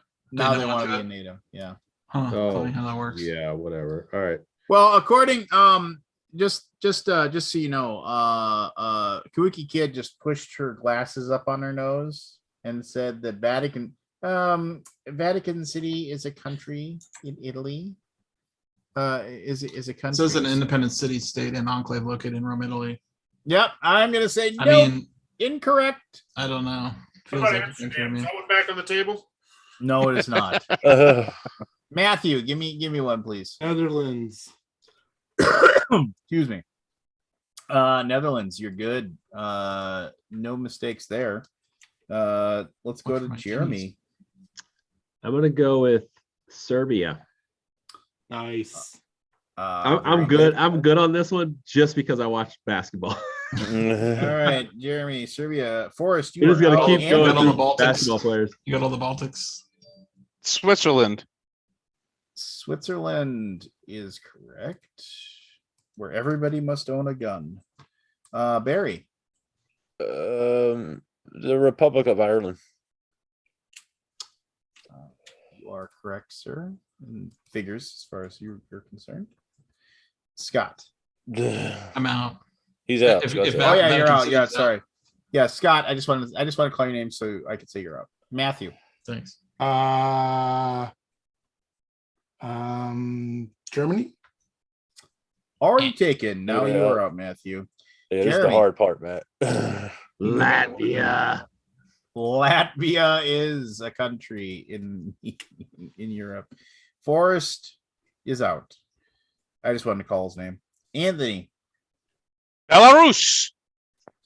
Belarus is a country, not relatively minor one, unless you're Belarusian. Kabuki Kid says Vatican City is the smallest country on the planet. That's what I thought. That's what I thought. I'm deciding my thing. It's a provincial city state. I'm pretty sure that's a Trivial Pursuit question. Maybe Smallest country in the world. you can file a protest to the league office, and Okay. and we can go from there. Barry, you're still in this. Romania. Romania. I got Alan Brown on my side now too. That's fine. You guys can get together and be on each other's side. Have you played Twilight Struggle lately? You can name all your countries. All right, Jeremy.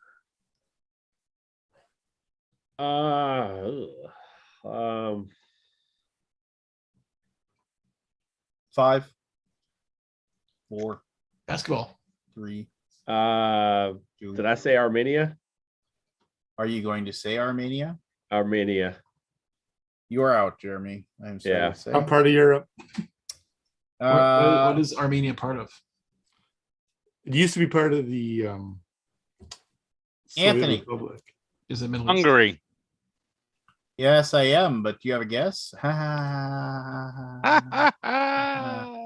right, Hungary. Go back up to Barry. What was that? Where did Rado come from? Malta. Malta. Where did Rado come from? That's lovely. Scott Matthew. It's just down to Anthony and Barry now. I'm upset that Jeremy said he's at basketball but didn't say Lithuania. Oh, yeah. I thought I did already. That's why. I thought Lithuania was up too. Huh? Yep. Lithuania. There you go. I had Barry. a couple in my pocket, but I thought yeah. Barry. What is that? Stein one. Liechtenstein? Liechtenstein, yes. Liechtenstein. There you go. Oh. Great artist. Back to me. And Anthony. Back to you, and yeah. Bulgaria. Bulgaria. Very good. I'm trying to remember countries that are still countries. Yeah, I'm going through the same thing. Barry. Andorra. Whoa! I didn't think anybody would pick Andorra, but that is an absolute European It's a country. suburb of Philly. Well, it's actually a neighborhood of Philly. It's Anthony. Now that Andorra is off the board. Iceland. Yeah. Isn't that where the Ewoks are from? What? That's so far from Europe. How the fuck is that part of Europe? Iceland? Yes, It Iceland. is. What? Barry.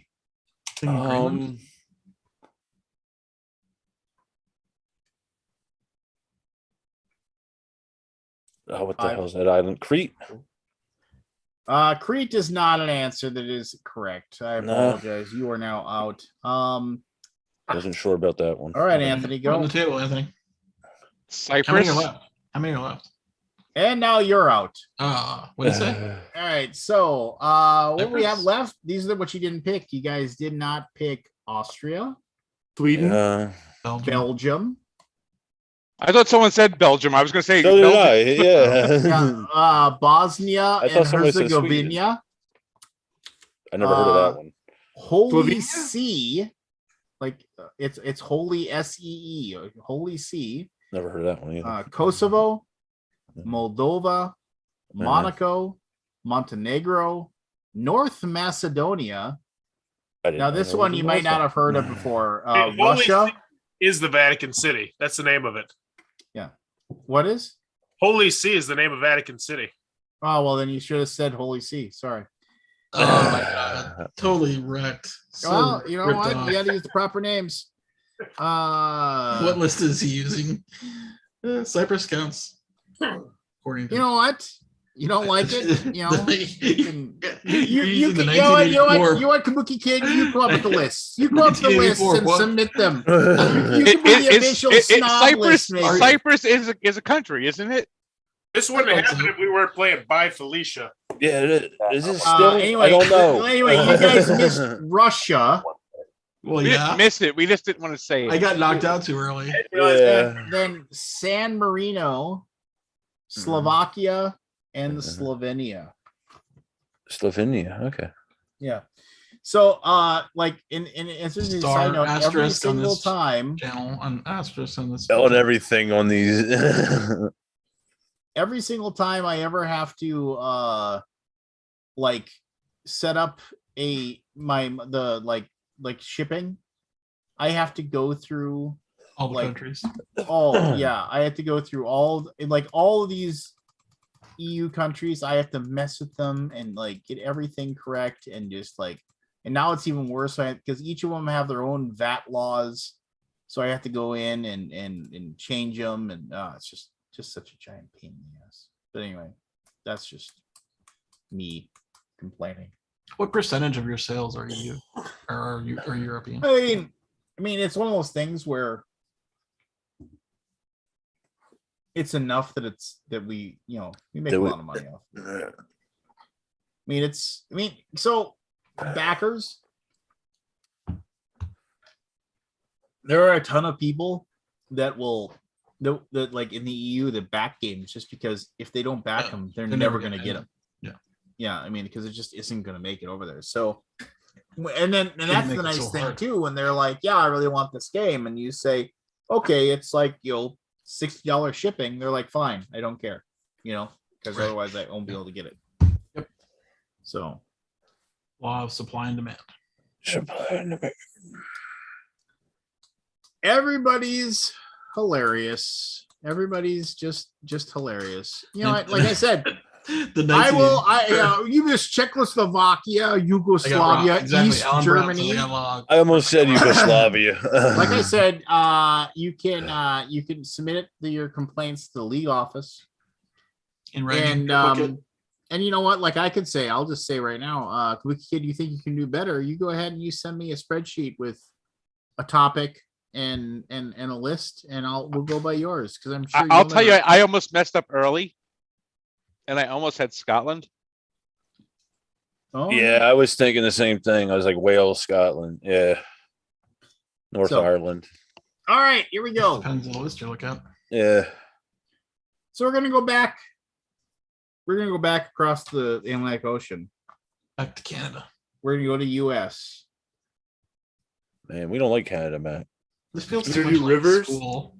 Yeah, I know. Here we go. Do a fun category next. I agree. Here we go. This is going to be the 50 state capitals of the United States. Oh, Jesus. I don't think it would be so bad if it was a group thing because of the memory part. And sadly, sadly, the Canadians are going to have to go first. So, state capitals of the United States. New York. Are you New York? Hi, Felicia. And you are out, Matthew. I thank you for trying. It's not. Oh, is that not a capital? No, it's not. It's not. Many people think so. Jeremy, give me. Let me just get the easy one out of the way. That's Madison. Madison, Wisconsin. Damn it. Madison, Wisconsin is off the board. There we go. Forrest, give me a state capital. Oh, it's Indianapolis. Yes, we do. All right. Anthony, give me a state capital. Little Rock's a fine town. It is a fine town. Barry, give me a state capital. Trenton. Very good. Scott, give me a state capital. Austin. Very good. He went for his home state. Taking it off the board. Who else? Jeremy. ATL. I'm sorry, what? Atlanta. There you go. Hotlanta. Is it's called. ATL is what it's called. Forrest. Shit. He got Indiana, and that was it. He's done. I'm gonna go with Anchorage. Gotta be Anchorage. Gotta be. And you are now out. All right, so I'll correct him. Juneau, Alaska is correct. There we go. All right. They make it Anchorage. Barry.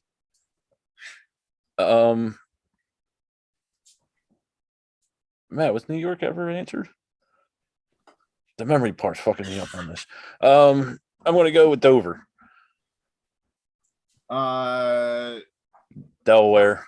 Yeah, I know. I'm just this freaking crazy. There we go. Delaware. Got Dover. Scott, what do you got for me? Sacramento.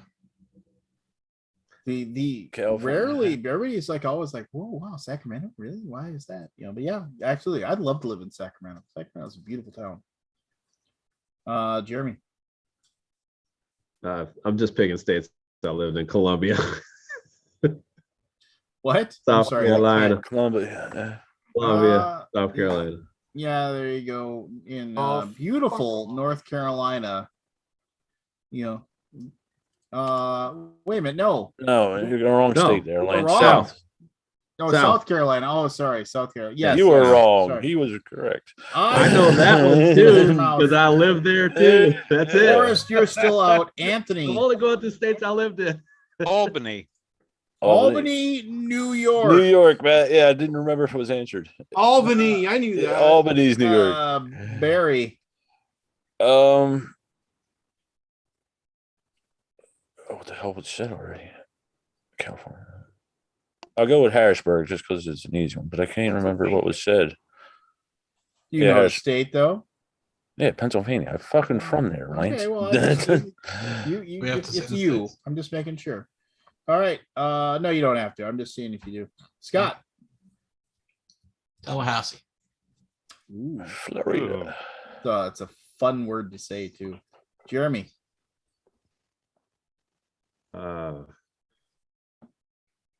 Raleigh. Ooh, very nice. Forrest. He's out. Oh yeah, he's out. Never mind. Anthony. Hartford, Connecticut. Hartford. Also a very good insurance company. Barry. I can't remember what was the 3, 2. Richmond. I believe that is one. It is for Virginia. That is I just don't Virginia. remember if it was said. That's my problem. I can't remember what was said. Oh, okay. Scott. Salt Lake City. Salt Lake City. Ever been there? Never been there. Has anybody besides me been in Salt Lake? I've driven through it. I've been in the Salt Lake. It is like it. I even as a kid, I thought that it was like absolutely disgusting. It just like literally.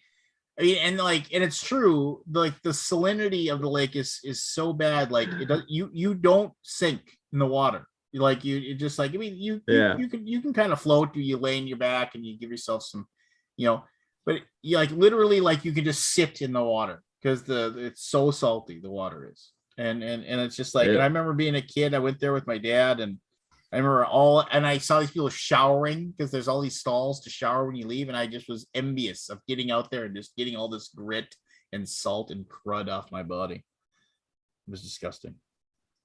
I don't know why anybody would go there. Anyway, Jeremy.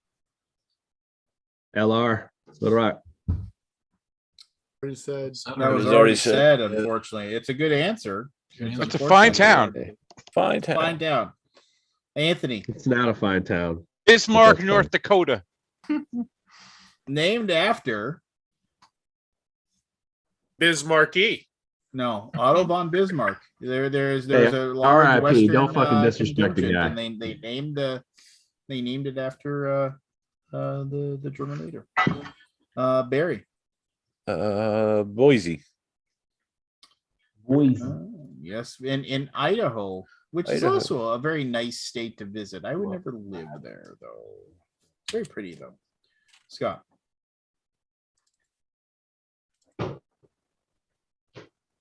Chicago. Where you're saying it's the Illinois? Yeah, it's a nice city, but Chicago's not. Sorry, I apologize. Not Scott, my strength. we're now out. Plus, the Vatican City is not a country. Well, it's not the recognized name. The Holy See. Anthony. Springfield, Illinois. Springfield. Barry. Is it Annapolis? Is that a question? Annapolis. Yeah, I'm trying to remember Maryland. I think it's Annapolis. It is Annapolis, Maryland. Very good, Barry. Back it down to Anthony. Baton Rouge, Louisiana. Yeah, no. I always loved when I fill out these and when I as a kid, I remember getting to Louisiana. I go, it was just fun to write Baton Rouge. Barry. Mobile. Nope. I just said no.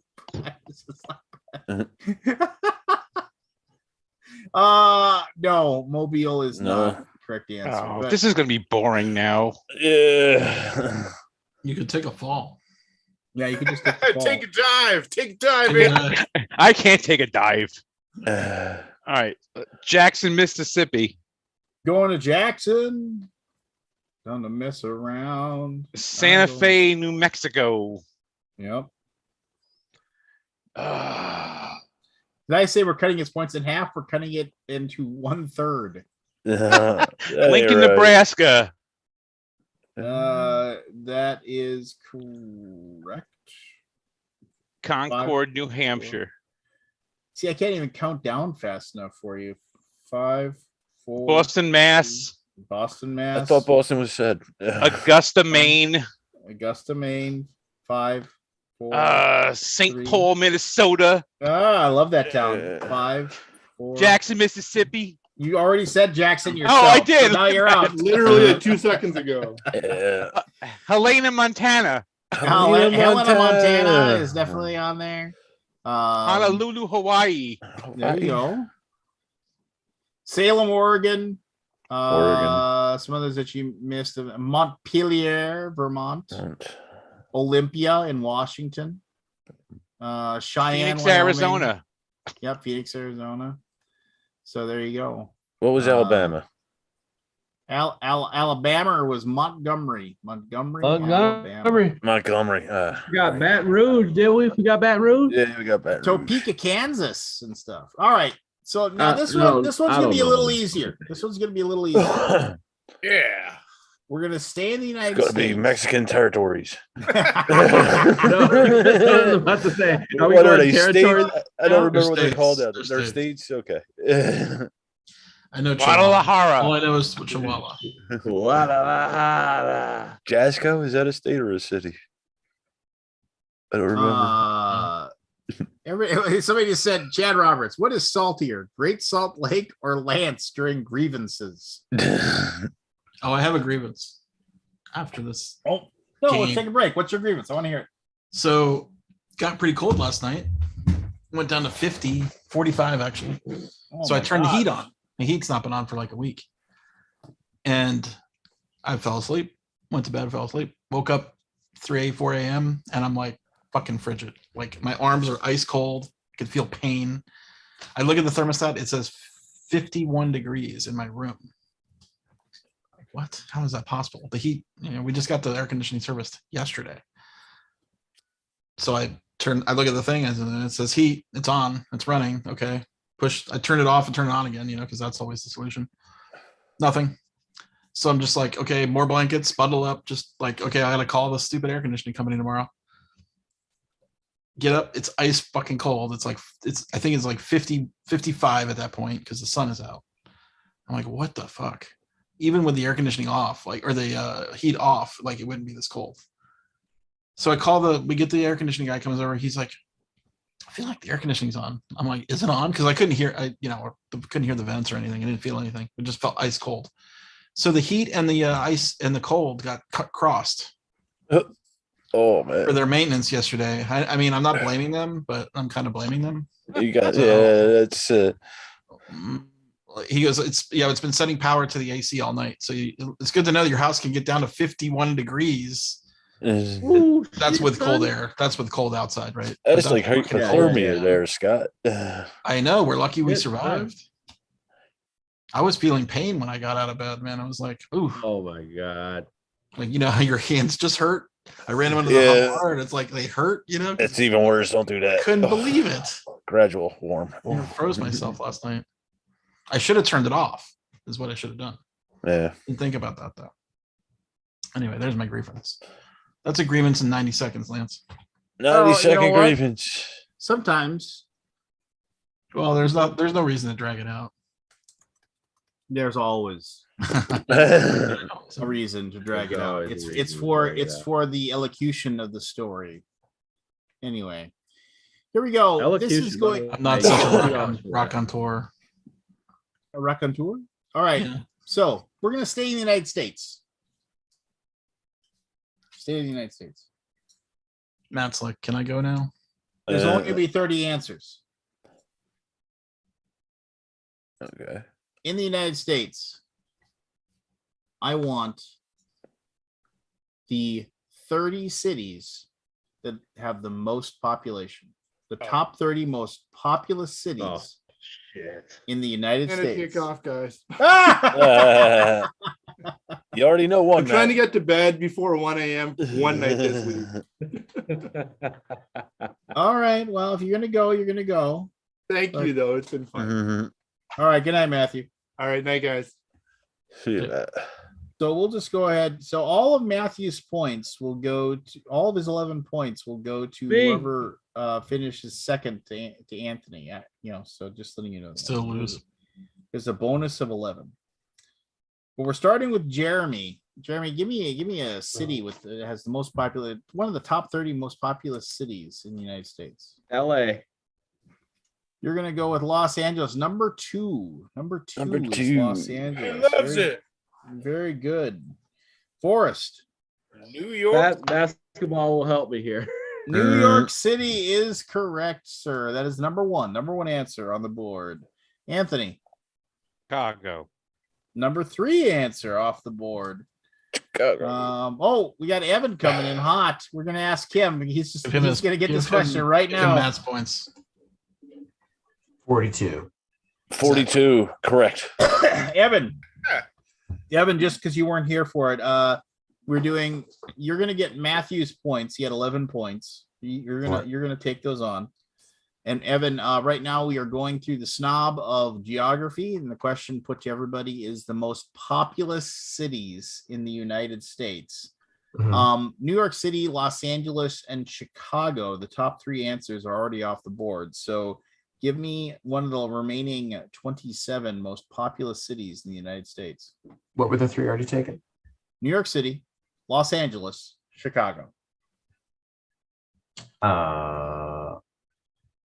San Francisco. You're going to guess San Francisco. That is the number 17 on the list is San Francisco. So that is now off the list. Then we're going to go back up to Forrest. Hold on, wait, Scott. Did you miss? Oh, I'm sorry, Barry. I haven't Barry, got it. Barry. Okay. I'm sorry. Yeah, the order changed. So Yeah, Barry, what do you got for me? Miami. You're gonna guess Miami. Yummy. Miami? Bienvenidos a on Miami. this list. Hold on. Really?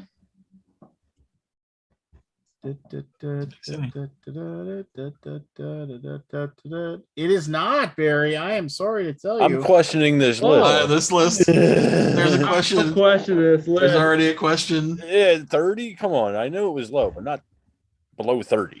All right. Let's go, Scott. Houston.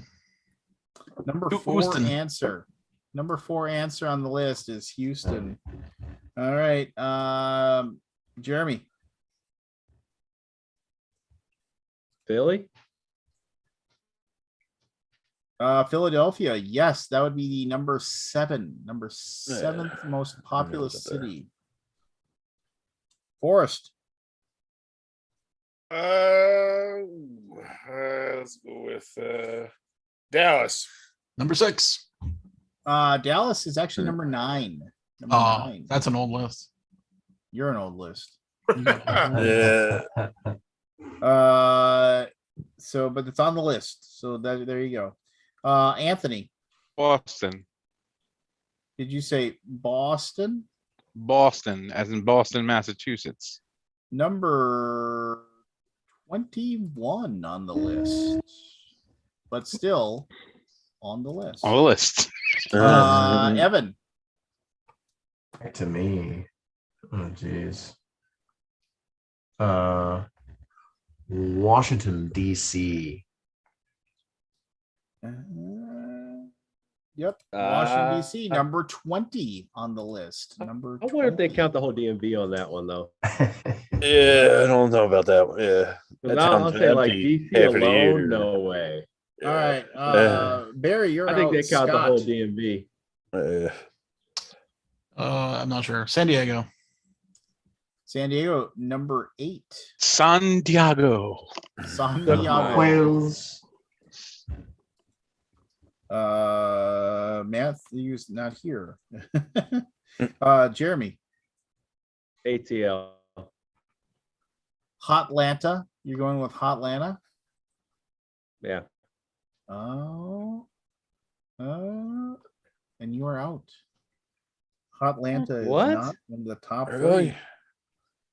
Top 30? I'm surprised too. This list is Tyler low. Perry's down there. What are you talking about? Oh wait. I wonder what this list is going by. Is it populous Yeah. based on the, What is the, this the populous? size What is going or? No, it's the number of people. Sheer Okay. numbers of people. I'm just asking a question. Oh, I contest this, man. Is it back to me? Or is it I'm Forrest? going to Google on this, Yeah. man. Fuck that. Forrest. Miami, maybe, but Atlanta. Atlanta, dude, I'm contesting this. What the fuck? What encyclopedia are you looking at? Denver is the number 19. Can we get security? Yeah, Fuck really. outta Denver here. beat out Atlanta. Denver is number 19 on this list. Anthony. Detroit. Or as we know it as Yeah, Detroit's on there. Detroit. Keep moving. Detroit is number He's gonna tell you you're out of the 27. game. Yeah, he's gonna tell you Detroit is out of the game. Evan. Oh, jeez. Back to me, huh? These places are pretty big, man. The Kabuki Kid just Googled it. Atlanta is number 36. So yeah, I guess you can just go ahead and suck it.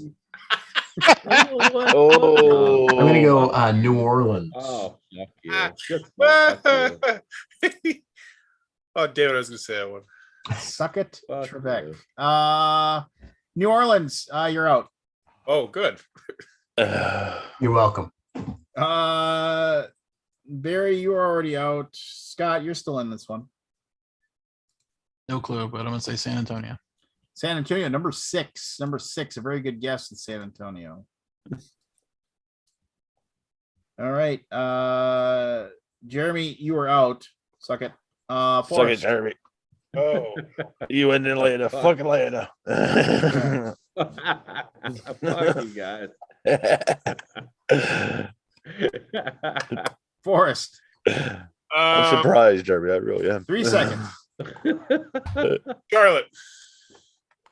Charlotte is number 14. Number 14 Really? on the Wow, list. Charlotte, huh? That beat out Anthony. Atlanta. Seattle. Your guess is Seattle. My answer. And Seattle is number 18 on the Yeah, I would list. say Seattle has Number to be on there. 18. Otherwise, I'm Yeah. logging off. Evan, you are out. Scott, back up to you. Portland. Portland squeaking in at number 26, but still Could've said one of the 30 most populous. Welcome back to India. What was that?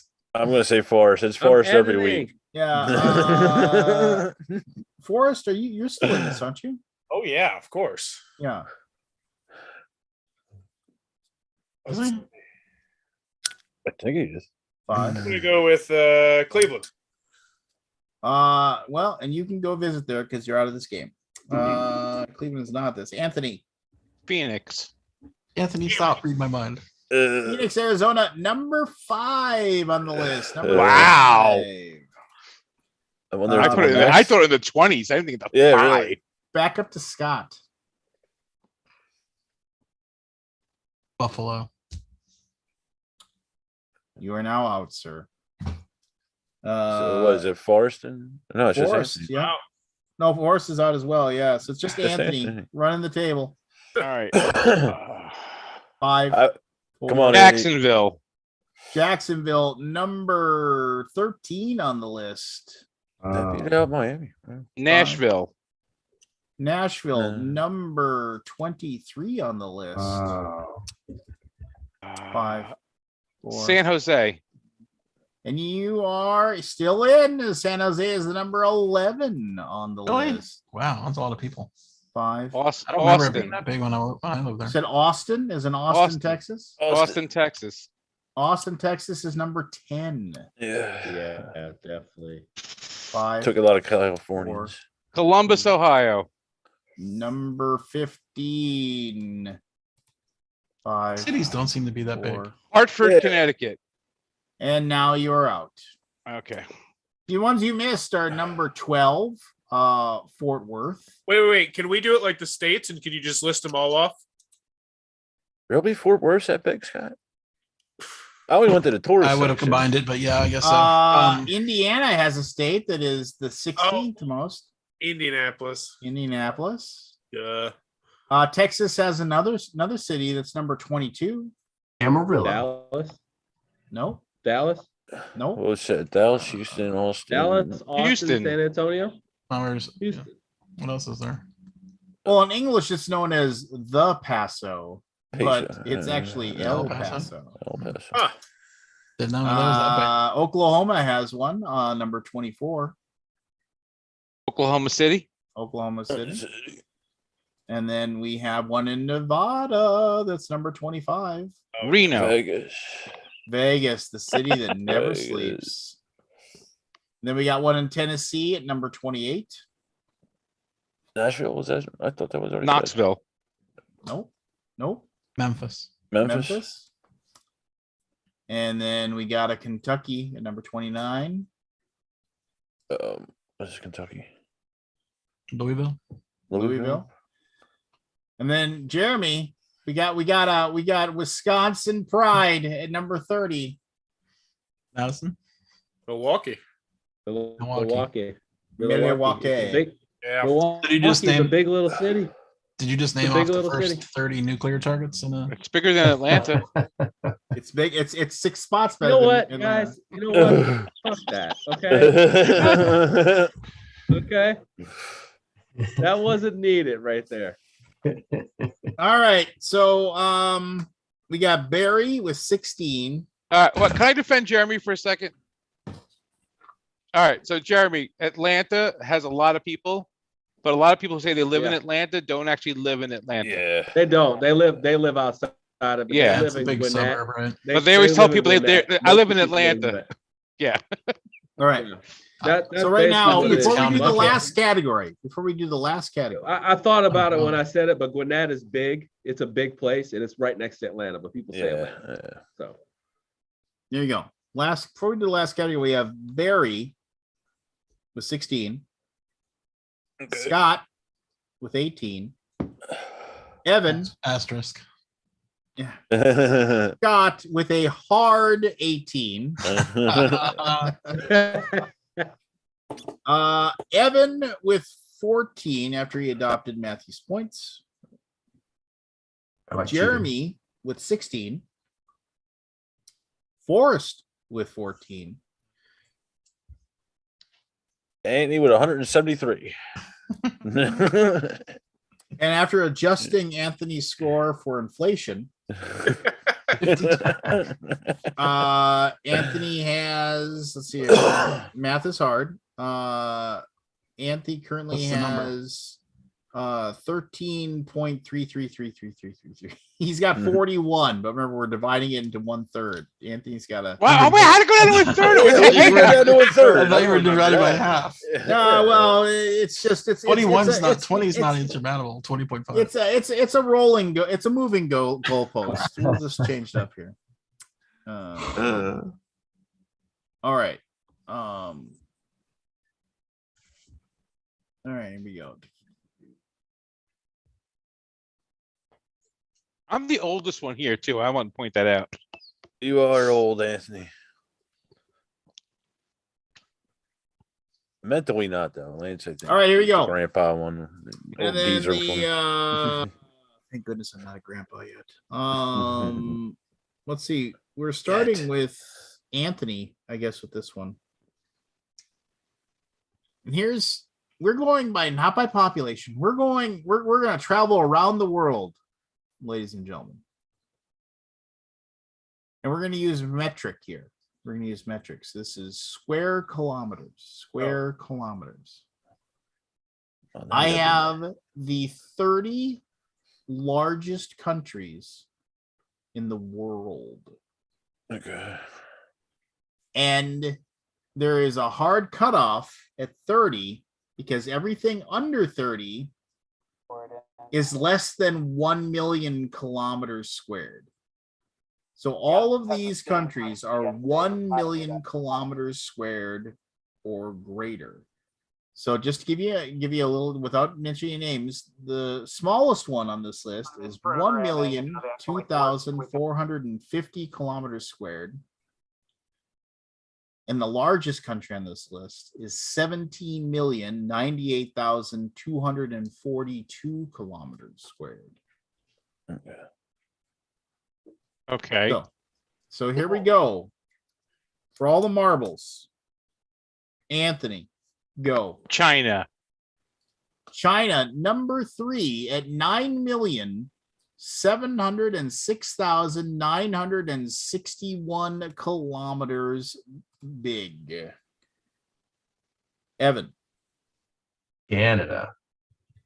Canada, number 2 at 9,984,670 kilometers big. Barry. Australia at 7,692,024 kilometers is the 6th largest country in the world. Scott. Russia at 17,098,242 kilometers, the number 1 largest country in the world. Jeremy. U.S. Damn it. So United States, number 4 at 9,372,610 kilometers. Why are you laughing, Anthony? You. Forest. Damn it. My ace in the hole. Ace in the hole. All right. Forrest, go. Greenland. Big as hell. It is big as hell, to the tune of the 12th largest country in the world at 2,166,086 square kilometers. Touch and go there for a minute. Touch and go. Anthony. Canada was already picked, and now you are out. Oh, look at that. I'm done. It's anybody's game, ladies and gentlemen. It's anybody's game. I got myself out after Forrest said Greenland. I'm like, I'll give it a shot. All right, Evan. Mexico. Really? Mexico at 1,964,375 square kilometers is the 14th largest country in the world. Barry. India. Oh yeah. India. You are correct. And India is, I gotta find it on my list here, is 3,287,590 kilometers small. Scott. Brazil was pretty big. Yeah. So are you picking Brazil, or are you just I'm making a comment? picking Brazil. I mean, I don't know. All right, Brazil, yes, number 5 at 8,515,767 square kilometers. I just want to let everybody know that we have now taken care of everything that is over 3 million square kilometers. All the rest of these are going to be below 3 million square kilometers. Jeremy. Oh, dude, did you say Australia? I can neither confirm nor deny. You just need to make a pick. Oh, I'm looking at NBA highlights. Sorry, Australia. Australia was already picked, so it was a good answer, but you are now out, sir. Thank you for playing. Forrest. Oh man. Countries. We're gonna go with how about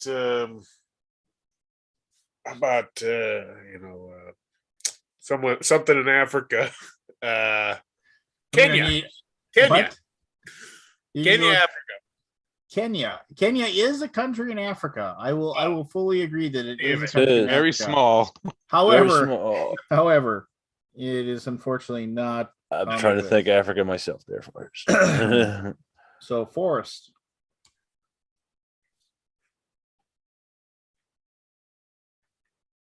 What? Oh no, sorry, Anthony.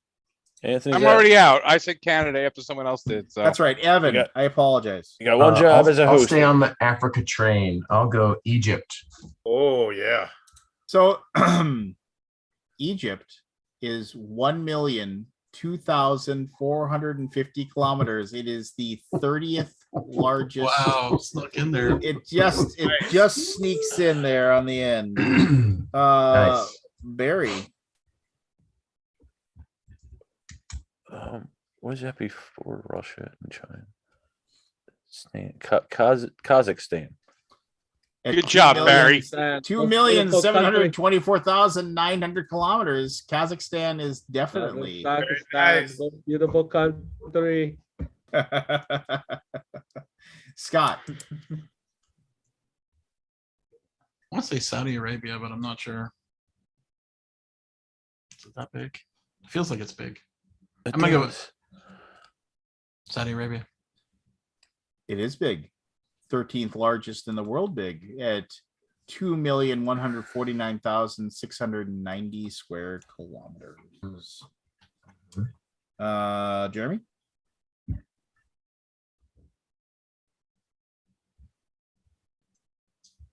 Or is Jeremy out? Jeremy's out. Sorry, I apologize. Wow. Yeah, I'm out. Evan. Turkey. Ooh, I love a little turkey. Turkey tastes good. However, Turkey is below 1 million square kilometers, and now you're out. So thank you for playing. Barry. Is this still a country? Mongolia. You're gonna guess Mongolia. Is it still a country? I'm rooting for Barry. Come on, Barry. 110. I'm running out here, Ant. All right. Took my answer. Scott. Don't guess Liechtenstein. Vatican City. Don't guess Vatican City, because it isn't a country.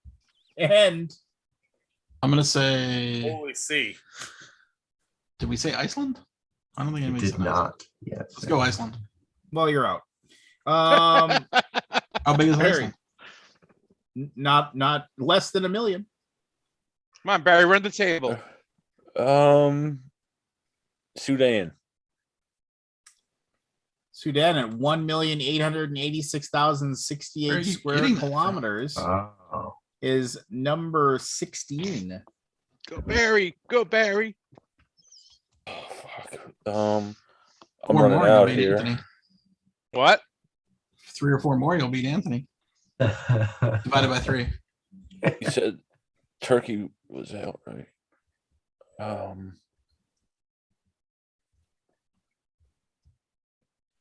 South Africa. South Africa at 1,221,037 square kilometers is the 25th largest. He's got Google Maps on his lap. I know, right? Well, it's above South Africa. Kenya. It's not Kenya. I get confused on what's a country still and what's not in Africa and some of Asia. I said Mongolia. Ukraine?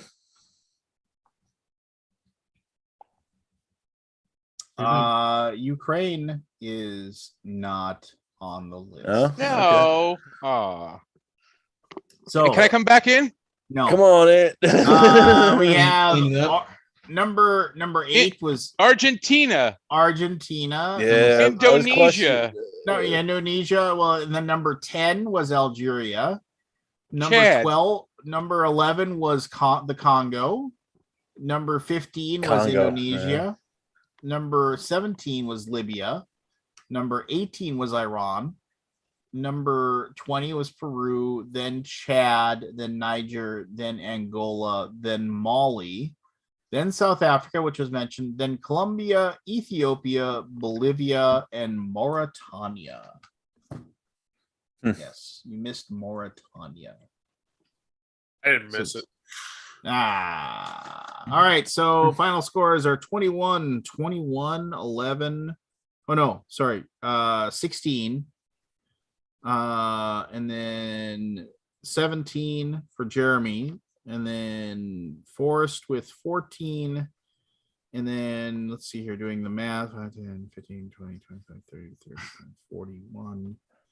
Yeah, both Barry and Scott beat Anthony by half a point. Oh, sweet. Half a point. By half a So point. do you, Scott. If I was paying any sort of attention, that wouldn't have happened. Well, Yes, Nathaniel Robinson said total sleeper will be DR Congo. That is correct. So there you go.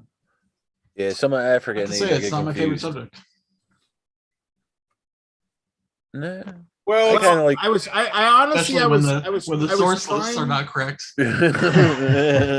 I was trying to do a thing with like 80s sitcoms, but man, it was tough. Alki Baltarkamus. What? Alki Baltarkamus. Cousin Larry. Perfect Strangers. Lady Yeah, I Appleton. know, and it's like it's just it's tough, just like, oh, man, it's tough. No, I mean, it isn't like movies where, oh, hello, little cat, you escaped today, didn't you? Let go of my cord. You can't do sports because no one knows sports but me, you, and Nobody knows. Jeremy. Yeah. I'd be good on sports.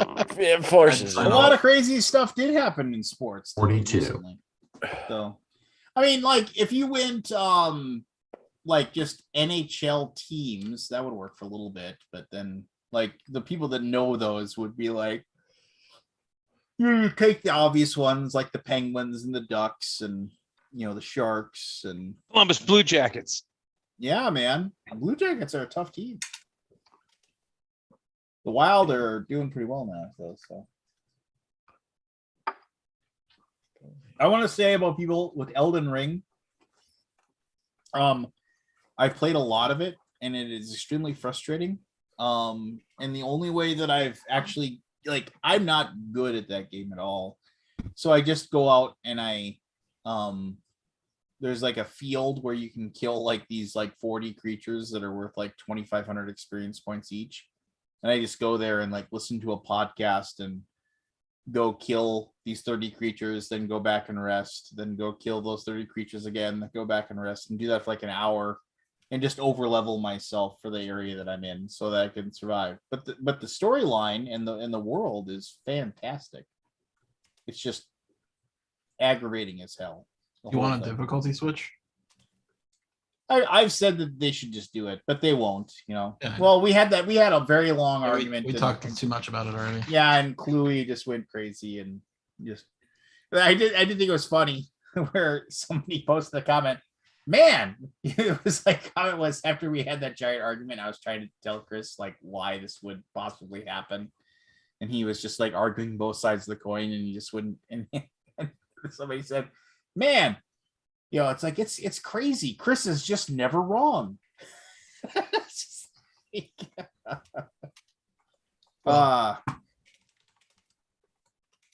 Can't really be wrong with your opinion.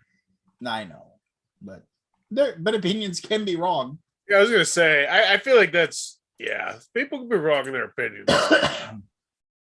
Look at that. You have to admit, after I posted that sales report of how many copies they've sold already.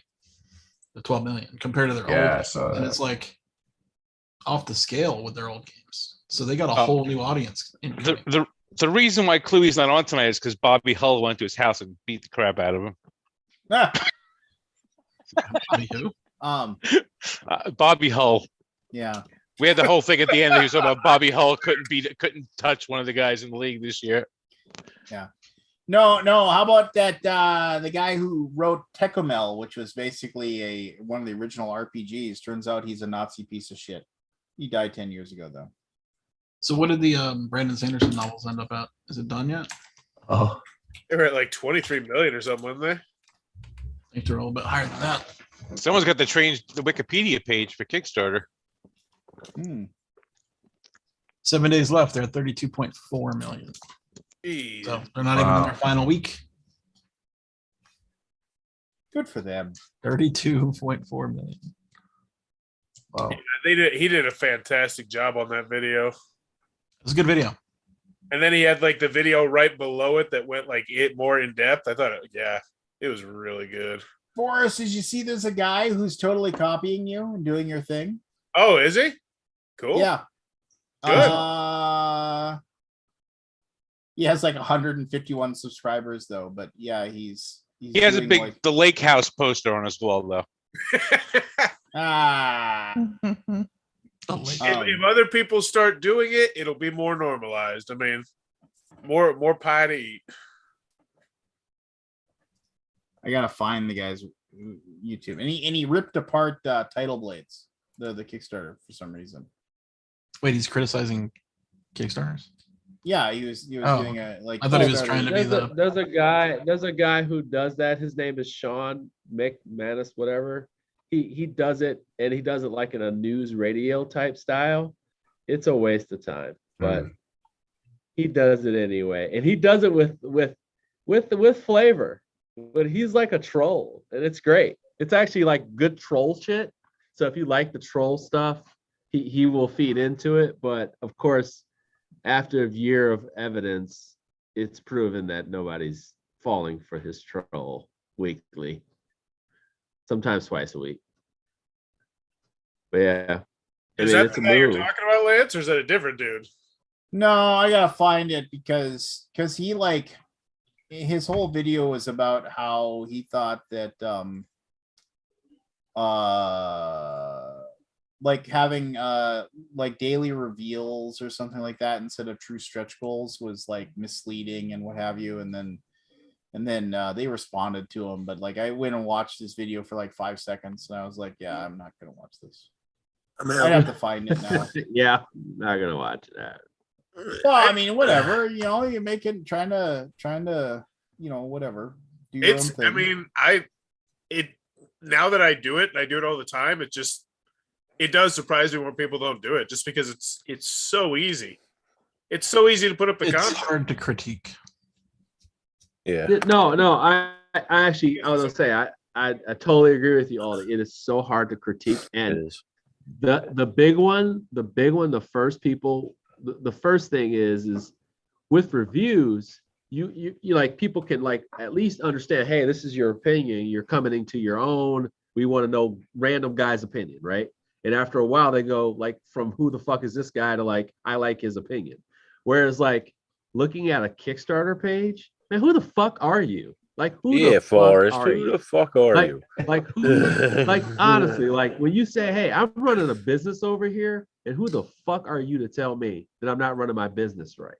Like this is what I did. You don't know my budget. I mean, you don't know what I've done to be here. It's been 4 years. You know what, Aldi? You have a fucking $73 million site. Okay? Yeah, Aldi, shut the fuck up. Who the fuck cares? Sick of the man, put me down. I'm shaping the industry standard, baby. I think Lance's mic is cut off. Jesus Christ. He's watching. I am pushing the industry standard every week. But also, you don't back it either for like Forrest. You have a gift of critique, even because you don't actually see the end products hardly ever, right? Right. Unless someone sends it to you. And you know what? It would be great if you were like, hey, like the thing is like there's a part that I wish you would go into, Forrest. I wish you would lean in so hard. I wish you would lean in so hard, and people would so eat it up because you don't give a shit at this point, right? You don't give a shit. You want views. You're like, you know what? I don't take any money from publishers. I don't fucking do all. I'm not buying. Like you gotta go with the disclaimer that makes you impenetrable.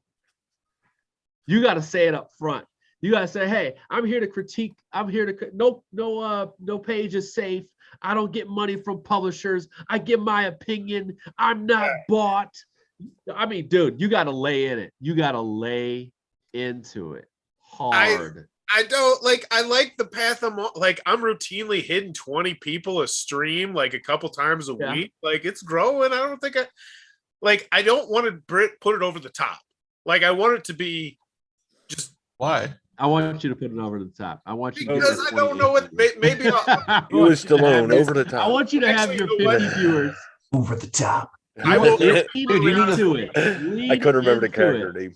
Hey, no. I will tell you exactly why I can't do that. Over the top and sweep the leg. Sweep the leg, Danny. Jeremy, I would love to, but here's why. Because I would inevitably, like, I already have to watch myself so closely with what I say because it's a live stream, it's off the cuff, there's routinely people watching. And if I really started to lean into like how much I hate or dislike something on a page, I would fuck up too soon. I couldn't do it. I would just thought I'd see the day when his opinion would be bought. Listen to this. Backdoor money in his pocket. He can't even fart because his back pocket's full of hundreds. Jesus. Sheesh. Lean into it. You thought you knew I don't get money from publishers. I have nothing here but the raw, honest truth about these Kickstarter pages. They're hiding things. I want to show you things. Let's go look at this page. Title Blades 2. Let's start it out. I want you to go shock jock hard. Yeah, I'm not that excited about the Title Blades page. I'm generally not the biggest fan of their Kickstarters. Like the way they run 50 viewers.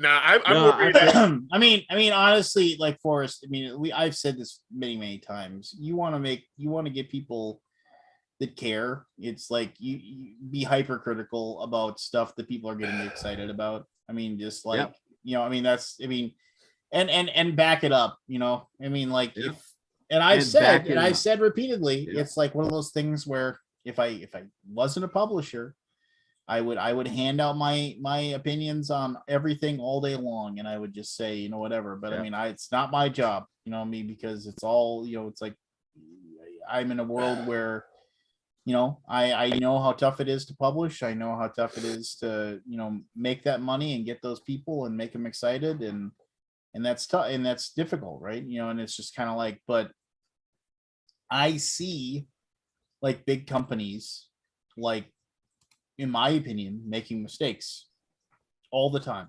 Jurassic World. Can we talk about that? How that's not over $1 million? How you fucked that up? And the thing is that, but I mean, maybe, but it's not my job to step in. It shouldn't be over $1 million. It shouldn't be. It shouldn't be. It should be. It's a Jurassic World fucking legacy game. It shouldn't be. It's a license to print money. It should not be. It should not. Wait, so you think give me a reason why? Give me a reason why Jurassic Park should be $1 million instant. Because it's a massive IP. It's a legacy game. It's a cooperative legacy game with 12 adventures. A massive Not IP. everybody buys cooperative games. Not everybody buys legacy games. It has everything going for it. Like, do you think that the Funko do you think that out of all the Unmatched that came out, that the Jurassic Park box is the most highest selling? Do you think that out of all of the what are those called? What are they fucking the Funko Pop ones, the fighting games that they have? Do you think that Jurassic Park was the highest selling of them? I'll help you out. No, not either. No. I'm not focused on Jurassic Park as much as I'm focused on the fact it's a cooperative legacy game. Like that. Cooperative games are not always high selling. Yeah, but it's still a legacy game. It is a unicorn in our hobby. There's like 10, 15 legacy games. It's not a unicorn. No, you know what you How many legacy games are there? Here's your counter. Here's your counter. This is the only counter I got, and I think it's a good one. Pandemic Legacy proves that it works, and then there's this thing called Clay Legacy that proves that it doesn't work, and that's a big game, and you can find it on sale for half the price. and you can't find Pandemic Legacy Season 2 on a good sale still. Like, it's still got a pretty high retention price. You know, so it just, Legacy is a thing. Or do you want a copy of Betrayal? By the way, Betrayal Legacy. Do you want a copy of that? You can get it for cheap. So but this is Kickstarter. Seafall. Here's the thing. I think. You want a copy? Oh, you want a copy of Seafall? Hey man, hold on. Let me get the box right here. This Seafall right here in the box. The Seafall. All I'm saying is, I gave this a D. Seafall or pizza? More project. There was zero reason to purchase the game on Kickstarter and pay the shipping. The only thing that is above retail is a box sleeve, and that's where I dinged them the hardest. You can't like if you just put shit like this. I mean, you're like Queen Games. Like you're just throwing up stuff. There's no reason to get it out. Okay, they've listened to some stuff. I think they have some things in plan. I don't know what they are. I actually haven't done a lot of research, but I guess since I've seen a lot of chatter, they have some things. I think we're gonna play it this weekend. I think. Because I think David has a copy. So we're gonna play it this weekend, see how it goes. And we may record something. But I don't know, man.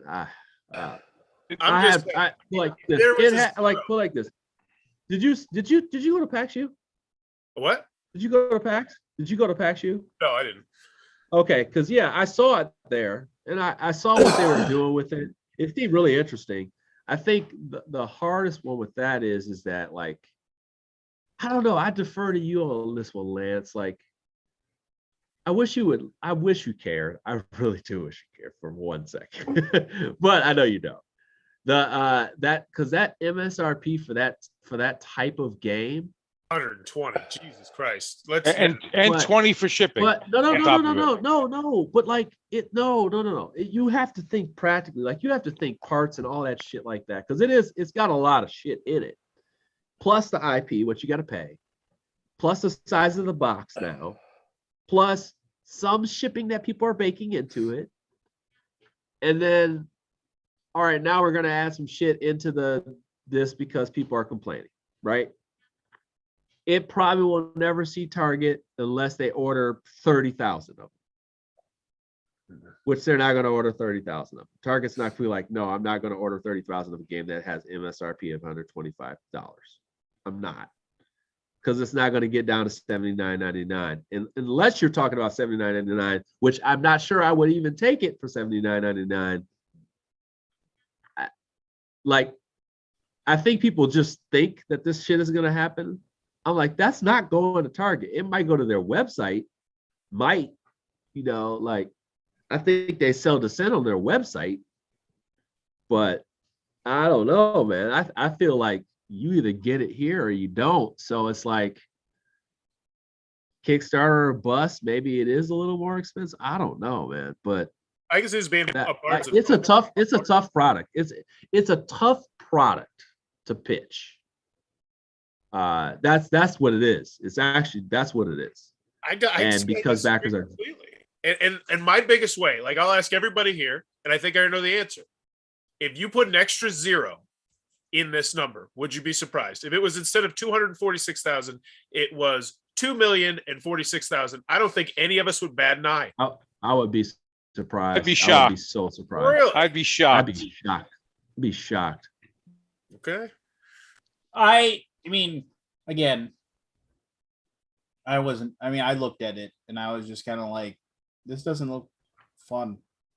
It looks like the okay, so obviously it's not, but it looks like a mass market game. It is. Like in the whole way it looks on the board. It looks like one of those games used to, like, a movie came out and a board game came out for it, and it was the same ugly, stupid nonsense. It definitely looks I will say it's more than that. It's got some pretty cool shit in it, though. Oh, I understand that, but it doesn't look that way. Yeah. No. I feel you on that, because I haven't looked at the page that much, but I would say, as someone who's physically touched the game, that part At least I didn't even play it. I just physically touched it. The cool part about it to me was some of the highlights is that like they even have comic book episodes for the in between the episodes. Yes, those are very cool looking stickers. Yeah, it's got some pretty slick shit in it. But at the same time, like I said, no matter what it is, it's a tough proposition. It's a tough sell. Because you have that looming over them. They'll say it's Funko. Like, you guys will be in the store. It'll be on a sales rack in a year, right? Like, I don't know. I don't know what they do. I don't know what they do because I can't help them. That's all I can say. I can't help. Like, they don't have the fear of missing out. That's tough. What's that? Well, they know what they need to do. I criticized it day one. There's no reason to back this. Assuming that you can get it somewhere after the fact for cheaper shipping, like 120. Like that's a really hard price when you've shown us what, like 6 minis. It's just that price point. But you know what though? But minis don't always make the price though, man. They just don't. And I know how people do that. But like at the same time, like I know how people do that. I can't be naive, right? I know how people do that because like we have some Kickstarters right now, and I think this may change eventually. The market's going to test whether people want miniatures or standees at this point, because I think standee versions of games are going to seem just as expensive as miniature games, and people aren't going to fuck with that for a little while. Or they're going to get some minis and not like a shit ton. And I feel like that might be a thing because I just saw, 2 campaigns today. Fire for Light, which is not getting money, which is unfortunate because it's a really fun game. It only has a couple minis, and it's $99. Tidal Blades, same game, big box, has a all standees version, $89, and people are like going to town on it. He took it down $10, and people are still going to town on that. And I'm thinking to myself, like, you don't understand what landscape they're in, right? Like prices have just gone up, and at some point, people need to know, like, minis don't always make things cheap. Acrylic standees don't make all things cheap. Like, they don't. You want standees? Here they are. So we may just get a lot of standee big box games from now on. We might. So there you go. That's the tough scape we're in. I mean, publishers, I don't know how much they're eating. I don't know how much they are or not, but hey man, myself as a backer, I might have to get used to standee versions just to save some money because I prefer actually need all that because I'm never going to paint. What's that? I prefer standees because I'm never going to paint anything. Yeah. Unless they sell a pre-painted version, I'll spend for that.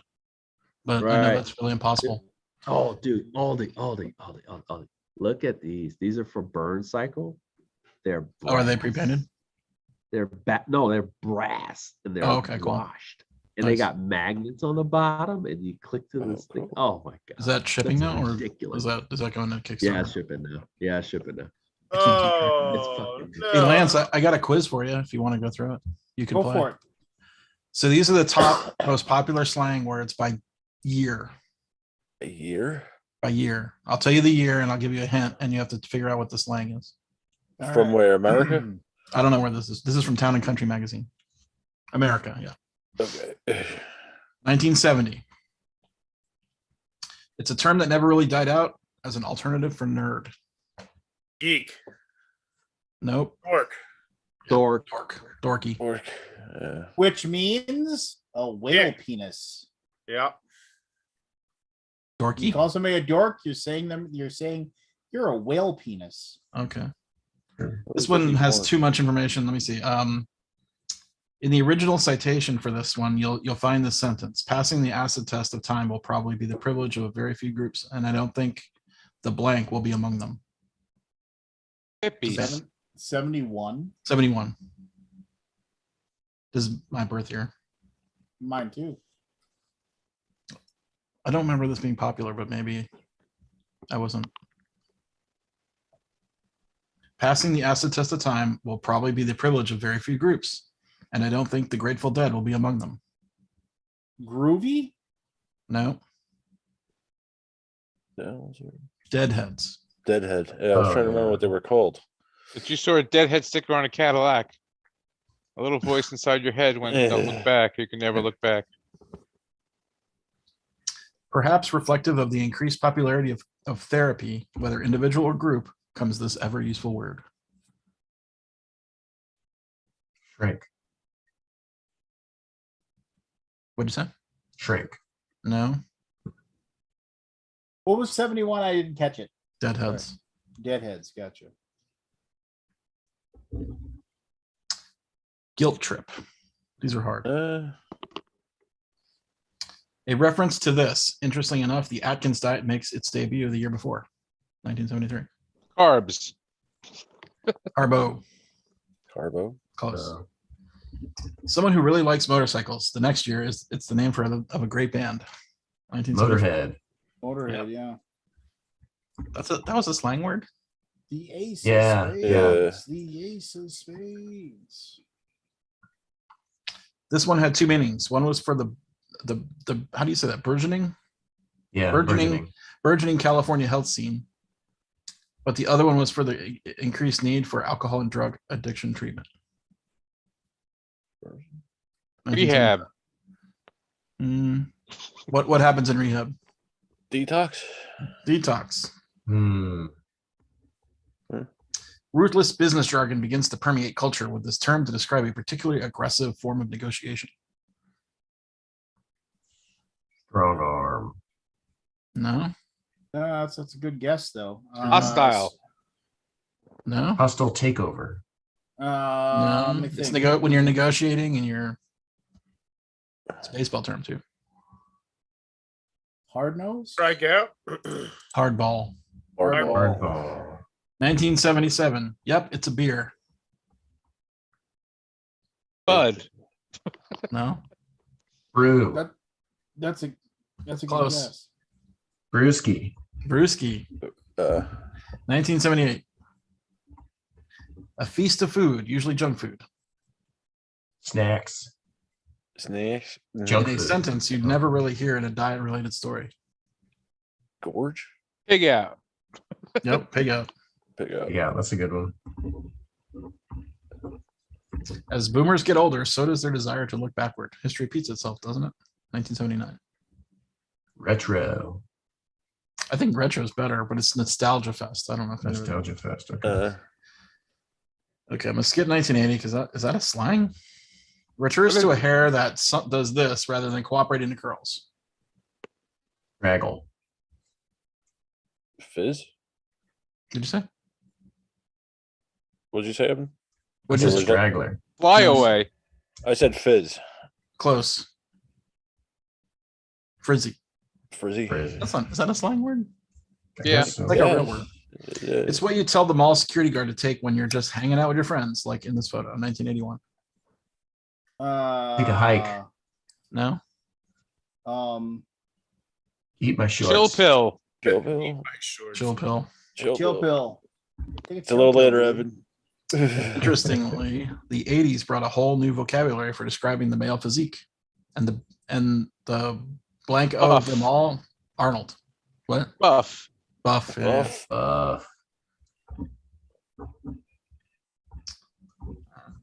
This one's too obvious. Okay. We think of this as replicating the sounds of instruments with one's mouth. Beatbox. Mouth trumpet. 1983. Yep. Beatbox. Beatbox is much better. Interesting. I don't know this one. 16 Candles brought this word into the public conscious, which describe people and things with a kind of enthusiasm they can only manage as a team.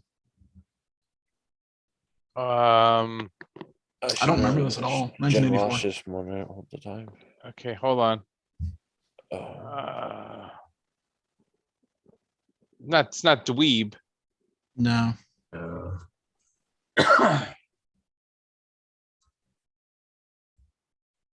I'm trying to think of the movie now. I'm trying to think of a word. Sweet. Close, but something bigger. Sweet but bigger. I mean, it's sort of like it's a one-word phrase. Righteous. Major. Oh, okay. The 80s were all about being this, and the state of being blank. This is clearly thisness. Cool. No. Rad. Yes. Rad, really? Yeah, rad. That's a good guess. A handsome man, like the eternally handsome Denzel Washington. 1986. Fly. No. What's his name? Knight Rider. Not yet. It's also a Hunk. kind of more sexual, I think, than hunk. Poppy. Beefcake. I don't know if you. It's a stud something. Stud Muffin. muffin. Stud muffin. Oh no, I got an ad. Shit, did I lose it? God damn it. Oh my No, god. no, Hold on. Some host you are. Recalibrating. Recalibrating. Yeah. Alexa's listening. Lost power to the foe that trust us. What year were we? 1986? Yeah, we run I believe 87 so. now. Because they're on 87 now. So stud 86 muffin. was stud muffin. Not the kind. This is not the kind where you sleep on a friend's this while you stay over. But what happens when you just sit around and watch TV all day? Couch potato. Close. Couch surf. Yes. Couch surfing. Couch surfing. 1988. Called such because of its ability to shock. The more acceptable way of saying one of the words on George Carlin's list of words you can't say. Us. Crack. No. What? F something. Fucker. F bomb. Oh, all right. All right, 1989. This phrase jumped from the world of sports. In 1990, Gary Payton, the Mozart of this, would be drafted. Would be drafted to Seattle SuperSonics this year. Is also when bogus dotted our vocabulary too. Dotted our vocabulary. Sorry. This phrase jumped from the world of sports in 1990.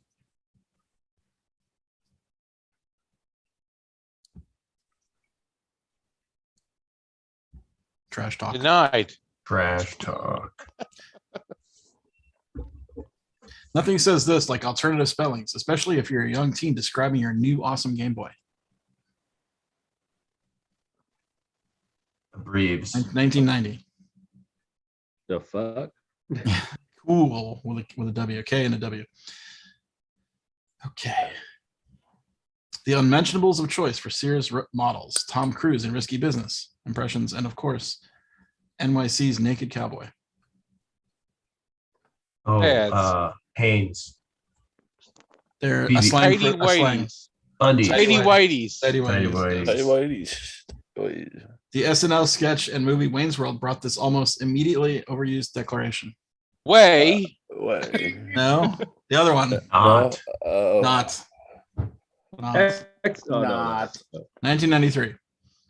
It's hard to trace this one, but at some point to the existence of this by Crisscross for this one. Make it jump. Yeah. No, I don't remember. This one. Miggity, 1993. Wiggity, whack. Mac Dad. No, Daddy Mac. it's a bomb. I don't remember that. Bomb. Yeah. That can't have bomb. been. That can't have been. They didn't know know that, that, but but Snoop Dogg did that. But I get it. The bomb. Yeah. Yeah, I didn't really From want Notorious B.I.G.'s "One More Chance" comes this new way to refer to $100 bills. Benjamin. Yep. 1995's Clueless introduced this into the vocab of anyone who wished they were Cher Horvitz. As As if. if. This one was popular before Clueless, but still bled into the air. What can we say? Pop culture moved slower back in the 90s. It's a one word. Fetch.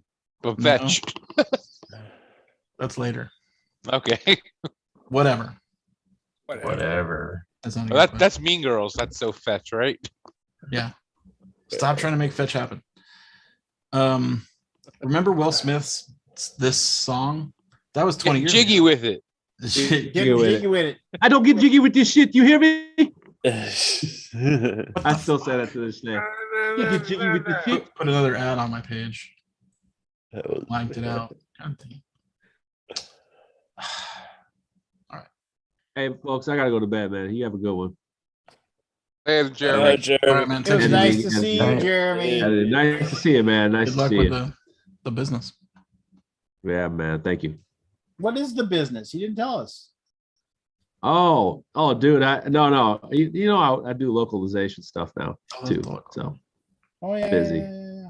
busy. You should hire him. Thankfully, I can report I'm actually positive. Like, thankfully. Oh, yeah. So it might be going pretty good. We'll see. Good, man. See me Good. next year when I ask you for $5, Lance. Yeah. All right. And when I ask you for $5, you better give me the goddamn $5. I'm swallowing my pride. No, well, just We will in pennies. I mean, do you When have I any say company- I need a sub, when I say I need a 12-inch sub, you son of a bitch, you better buy me a goddamn 12-inch sub.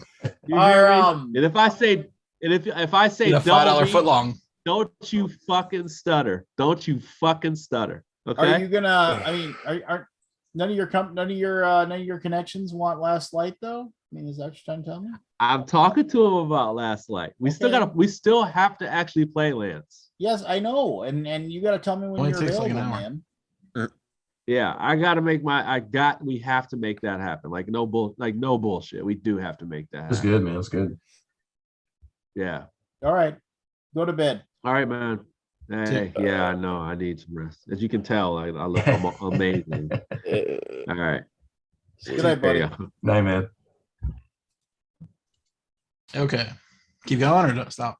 Yeah, keep going. Let's keep going. Friends aired on NBC from 1994 to 2004, and many catchphrases were popularized during the show's run. Joey Tribbiani's go-to line is one of the most memorable. Whoa. How you doing? How you doing? How you doing?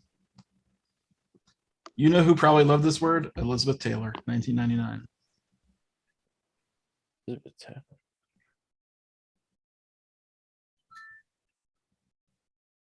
Bling. Bling. That's not good. That's not a good answer. It's not a good clue. No. This was inescapable thanks to the late 1999 Budweiser ad. What's that? What's up?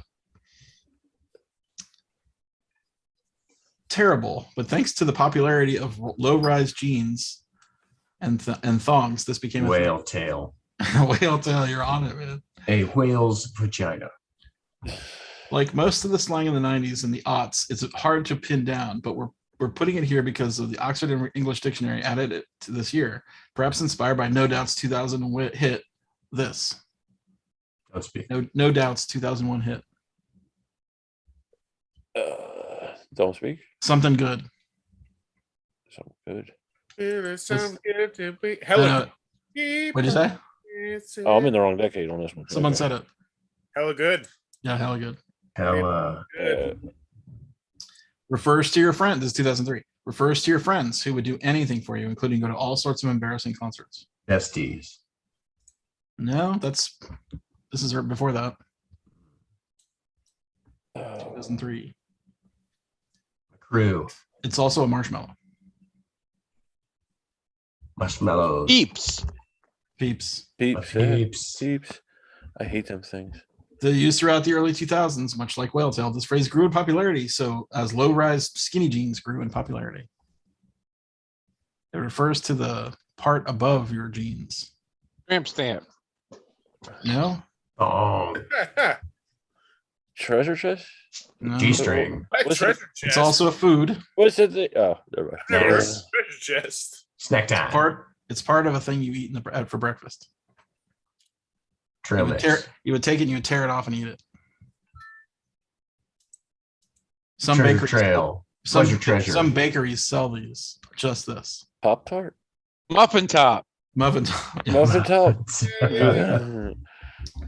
Snoop Dogg gave us these terms, used a bit like this, and that might be the darkest interpret.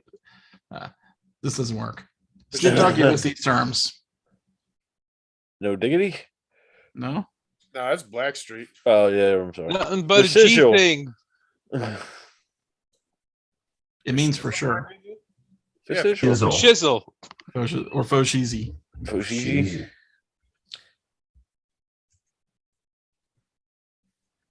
Yet again, with a disclaimer, it has been used seemingly forever, but we'll put it here thanks to a darling 2006 article that translated teen slang speak, proving to be timeless. It later became Louise Belcher's catchphrase on Bob's Burgers? I don't remember what her catchphrase is.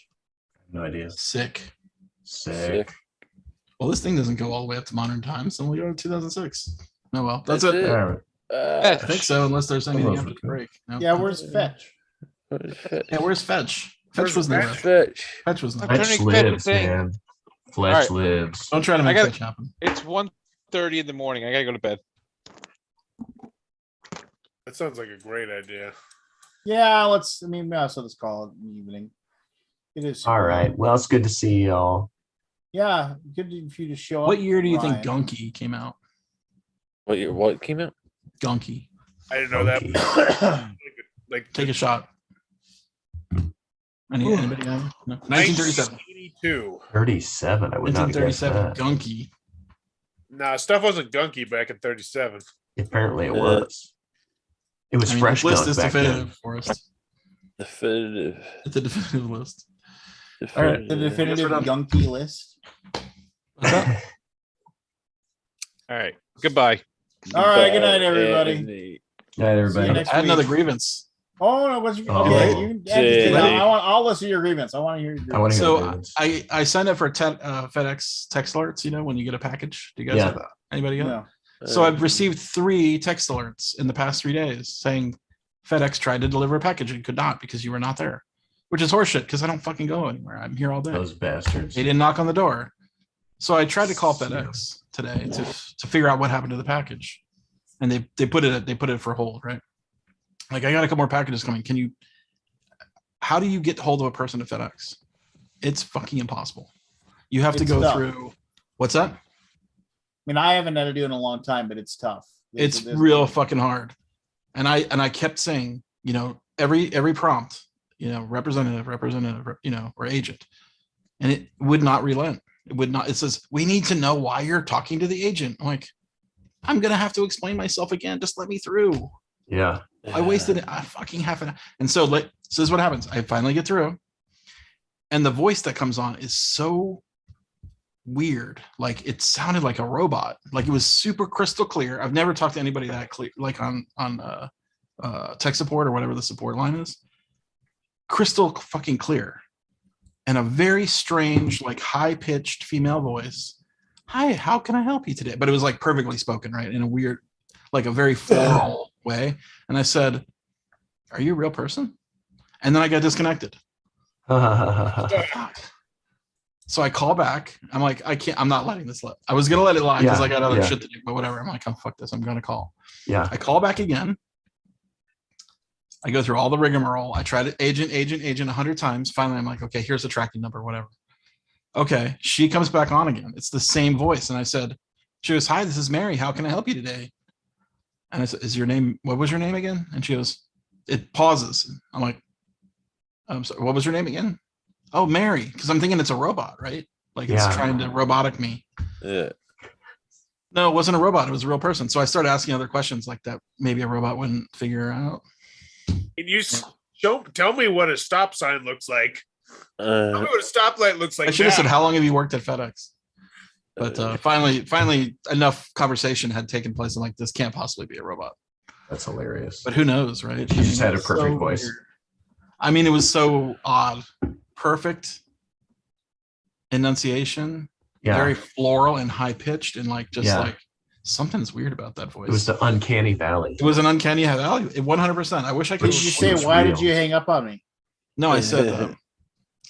I mean, and when I thought I was hung up on, like, all I could hear was like a static, like a very faint static, and I was like, "Oh, is this how FedEx gets people to hang up?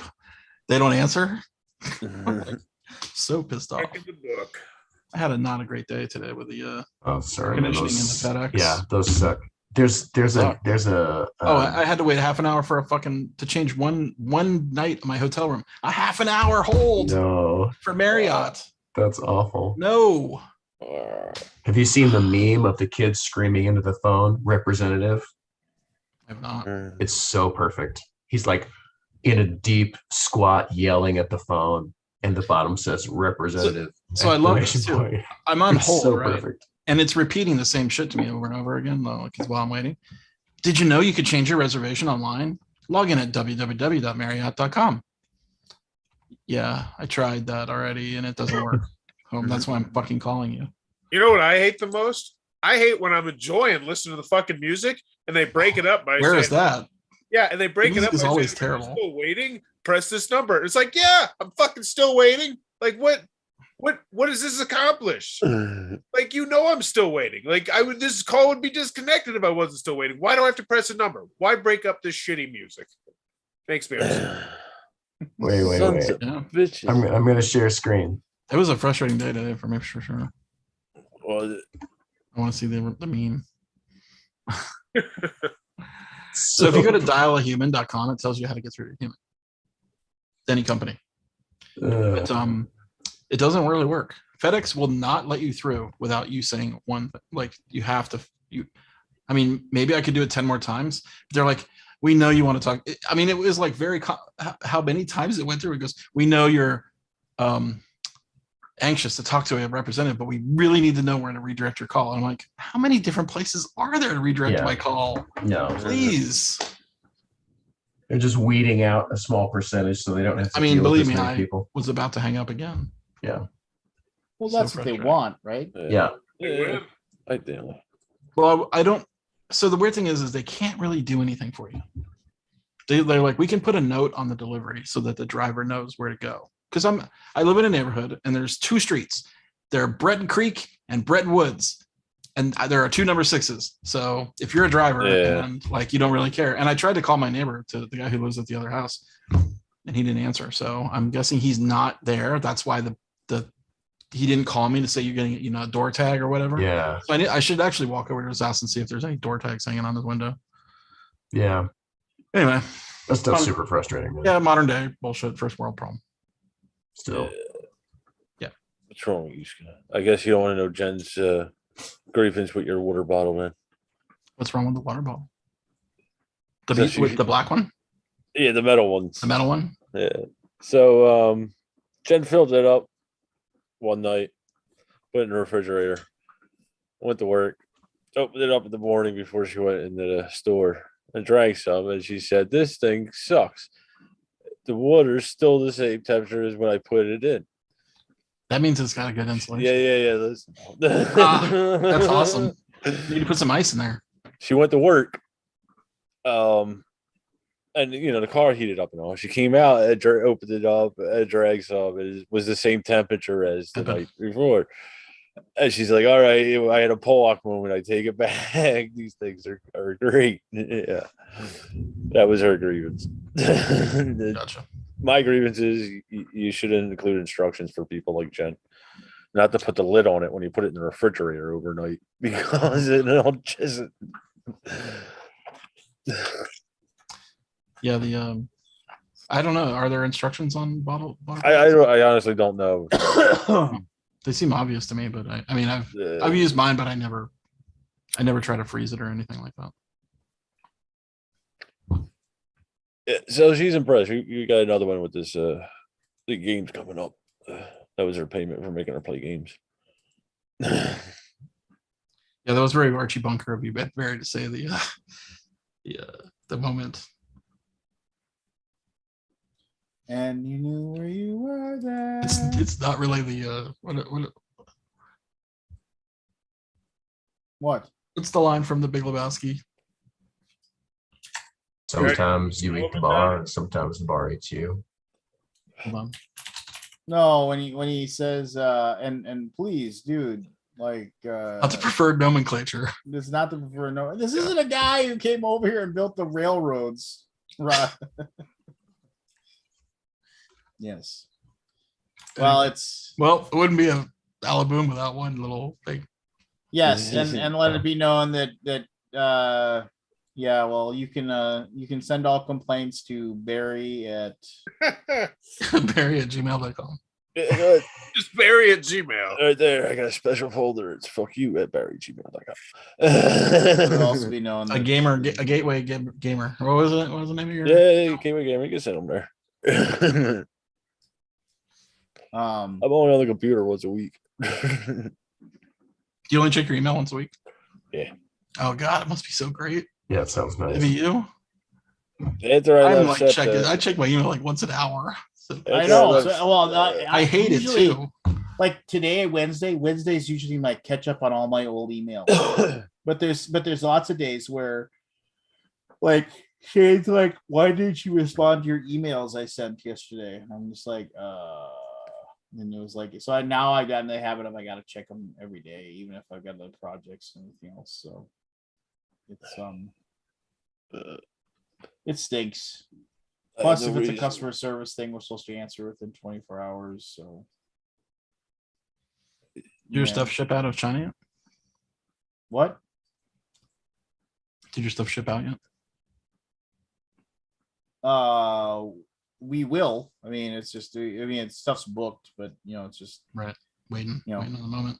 No, yeah. So I mean, we gave them their money, So, still waiting, that kind of thing. So, all right.